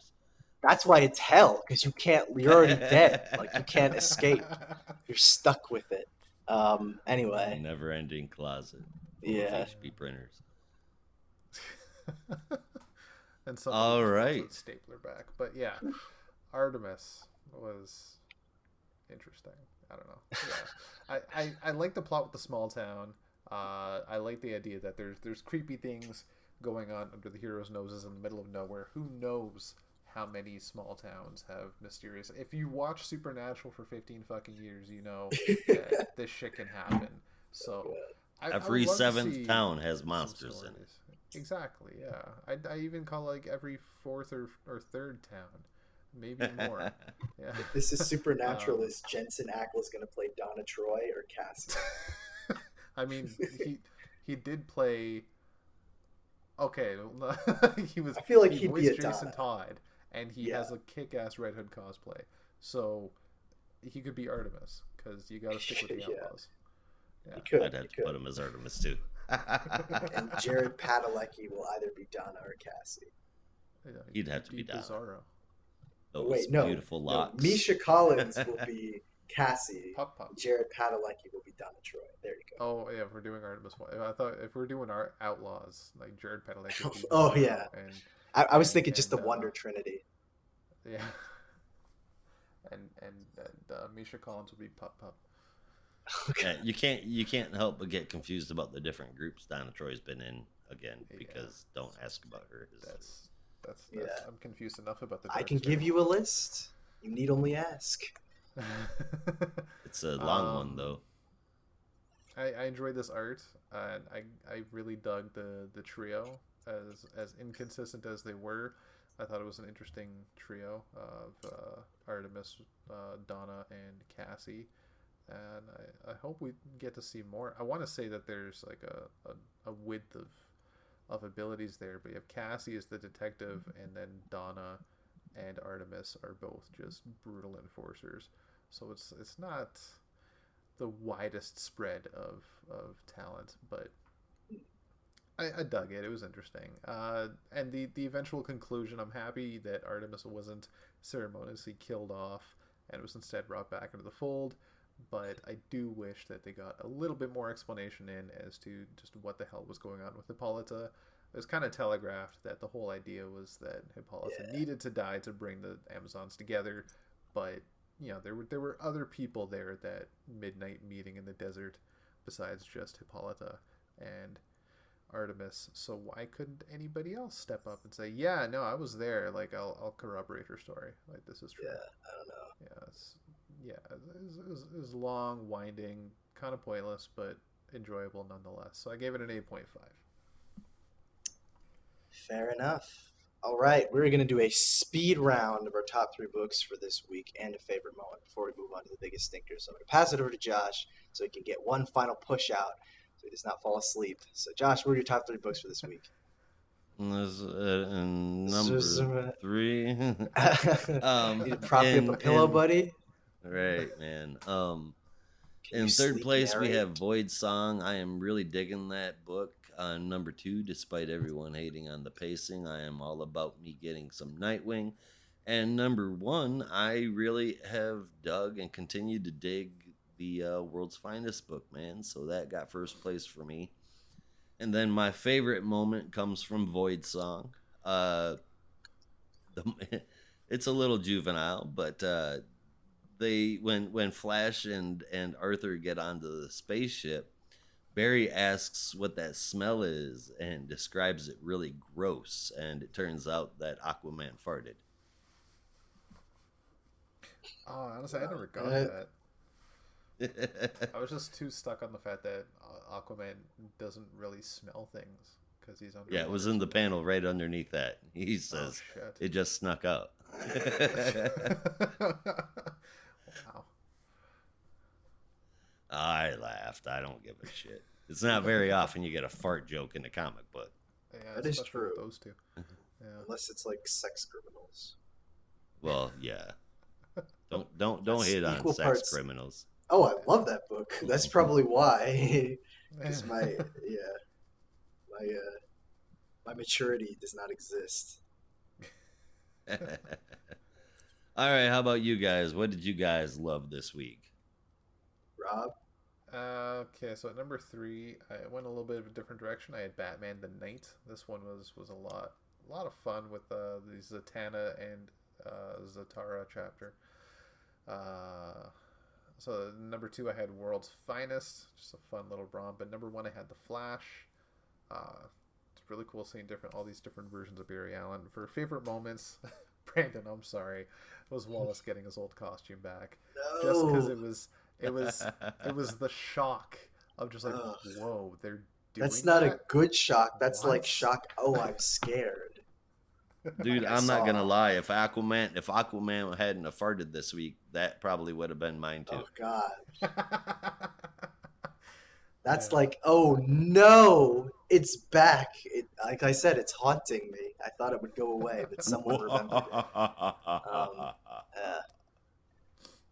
As for me, at number 3, I had Black Adam number 2, still really great. At number 2, I had The Flash 784, despite it giving me nightmares, at least the last couple pages giving me nightmares. And then pacing issues aside, shouldn't be surprised though. Nightwing number 94 was my favorite. It's still a lot of fun to read. Again, I kind of wanted to get to its, proper conclusion. But again, I think that's just because I'm horribly impatient. Favorite moment? Yeah, well, you wouldn't be the first to say it. Favorite moment? I mean, I don't know. It was. I'm almost tempted to say Flash 784, just because it was not my favorite moment, but it was a surprise. It just wasn't a good surprise. But no, I'd probably have to give it to Nightwing. Had a moment that made me laugh more than I thought I would, which is Oracle and Nightwing are talking about going through the criminal activity of Commissioner McLean's documents. And Nightwing says, "Want to order pizza and read through pages and pages of criminal activity?" She says, "I couldn't think of anything more romantic." And that sounds me about laugh right for them, right? harder than I possibly could have imagined. A lot more than I thought I would. So there. Well, there we go. Right. Yeah. Well, I've shit on Wally's costume enough, so maybe let's talk about something else that's pretty shitty, and that is the biggest thinker. Oh, that's nasty. Thank you for co-signing my opinion, Cleveland. Gentlemen, what was your biggest thinker? Oh, I don't think it's any surprise at all that mine is going to be Dark Crisis Young Justice. Just seems like a complete waste of time. And I gotta be honest, I have, at least as of late, last few months, not been a fan of Megan Fitzmartin's work. Mine's also How about Dark you? Crisis Young Justice. I've talked about it enough, so yeah. Damn. What'd you say, Rob? I thought we'd all have the same one. I mean, honestly, with how you went on about it, Brandon, I get how that's your biggest stinker. But I'm honestly surprised, Josh, that this one's your biggest stinker compared to Justice League versus Losh. Oh, well, yeah. See, I did, man, that motherfucker didn't even register with me. Yeah. Hardcore, that would, yeah. Didn't even register with me by the time I got to the end of my reviews, man. I didn't read it because I don't hate myself. At least I don't hate myself that much. I read everything every week. It's it might be just a compulsion at this point. I have something called standards, and when I see something that is garbage, I don't read it. That's fair. Yeah. That's why I'm dropping the Venom book over at Marvel. We'll talk about that after. I don't think it's garbage, but I'm just bored. No, honestly, like I've been flipping through them just because I'm a Lantern fan. I'm interested in the Gold Lantern, despite the fact that there's just nothing to this fucking character. And I flipped through this. Really? I tried to read it, but like I told Josh I saw one panel that had Naomi nearly flipping her shit over the fact that Brainiac 5, she handed him her phone, and then he took the casing off, like cracked it open, and she like physically winced and cringed. And like, come on, people are not that bad. They're not. They're not like that, man. I don't know a single teenager that would be like. They were just like, what are you doing? They wouldn't like. Oh God, I can't. He needs to stop writing teenagers. Go back to. He needs to work. Books. He needs to be independent, writing independent stuff. Yes. On an independent label, nowhere near He needs the to books stop that I writing review. teenagers, you say? Well, I'm sure you're very excited for Phenomena, I think it's called, his new YA graphic novel at Abrams Books starring teenagers. God damn it. No teenagers. I'll be sending you a copy, you bastard. I won't, because it's like $25, but... Oh, fucking hell. Yeah, no, thank you. Don't waste the money. Ridiculous. Yeah, that's too much, Bob.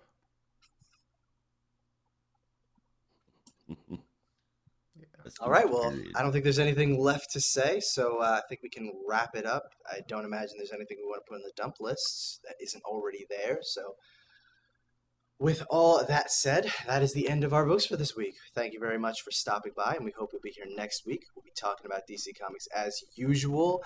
Of course, remember to go to buymeacoffee.com/NAR podcast, one-time donation, or full-time subscription. It's your choice, but please, it helps us, and like I say all the time, there's lots of great stuff, even though I think our newsletters have been a little lacking lately, but I think that's just because everyone's busy, but they're coming back. Not in I'm quality, sure. just in quantity. Just in quantity. Life gets in the way sometimes. But with all that said, there's only one way that we say goodbye around here. Until next time. Be good to each other. And don't be a robot.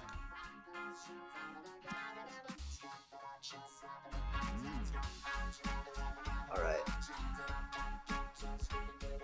We good to go? I can tell you're falling asleep over there, man. Please get some sleep as soon as you can. Definitely. Recharge. I've been falling asleep for the last 2 hours, brother. Yeah.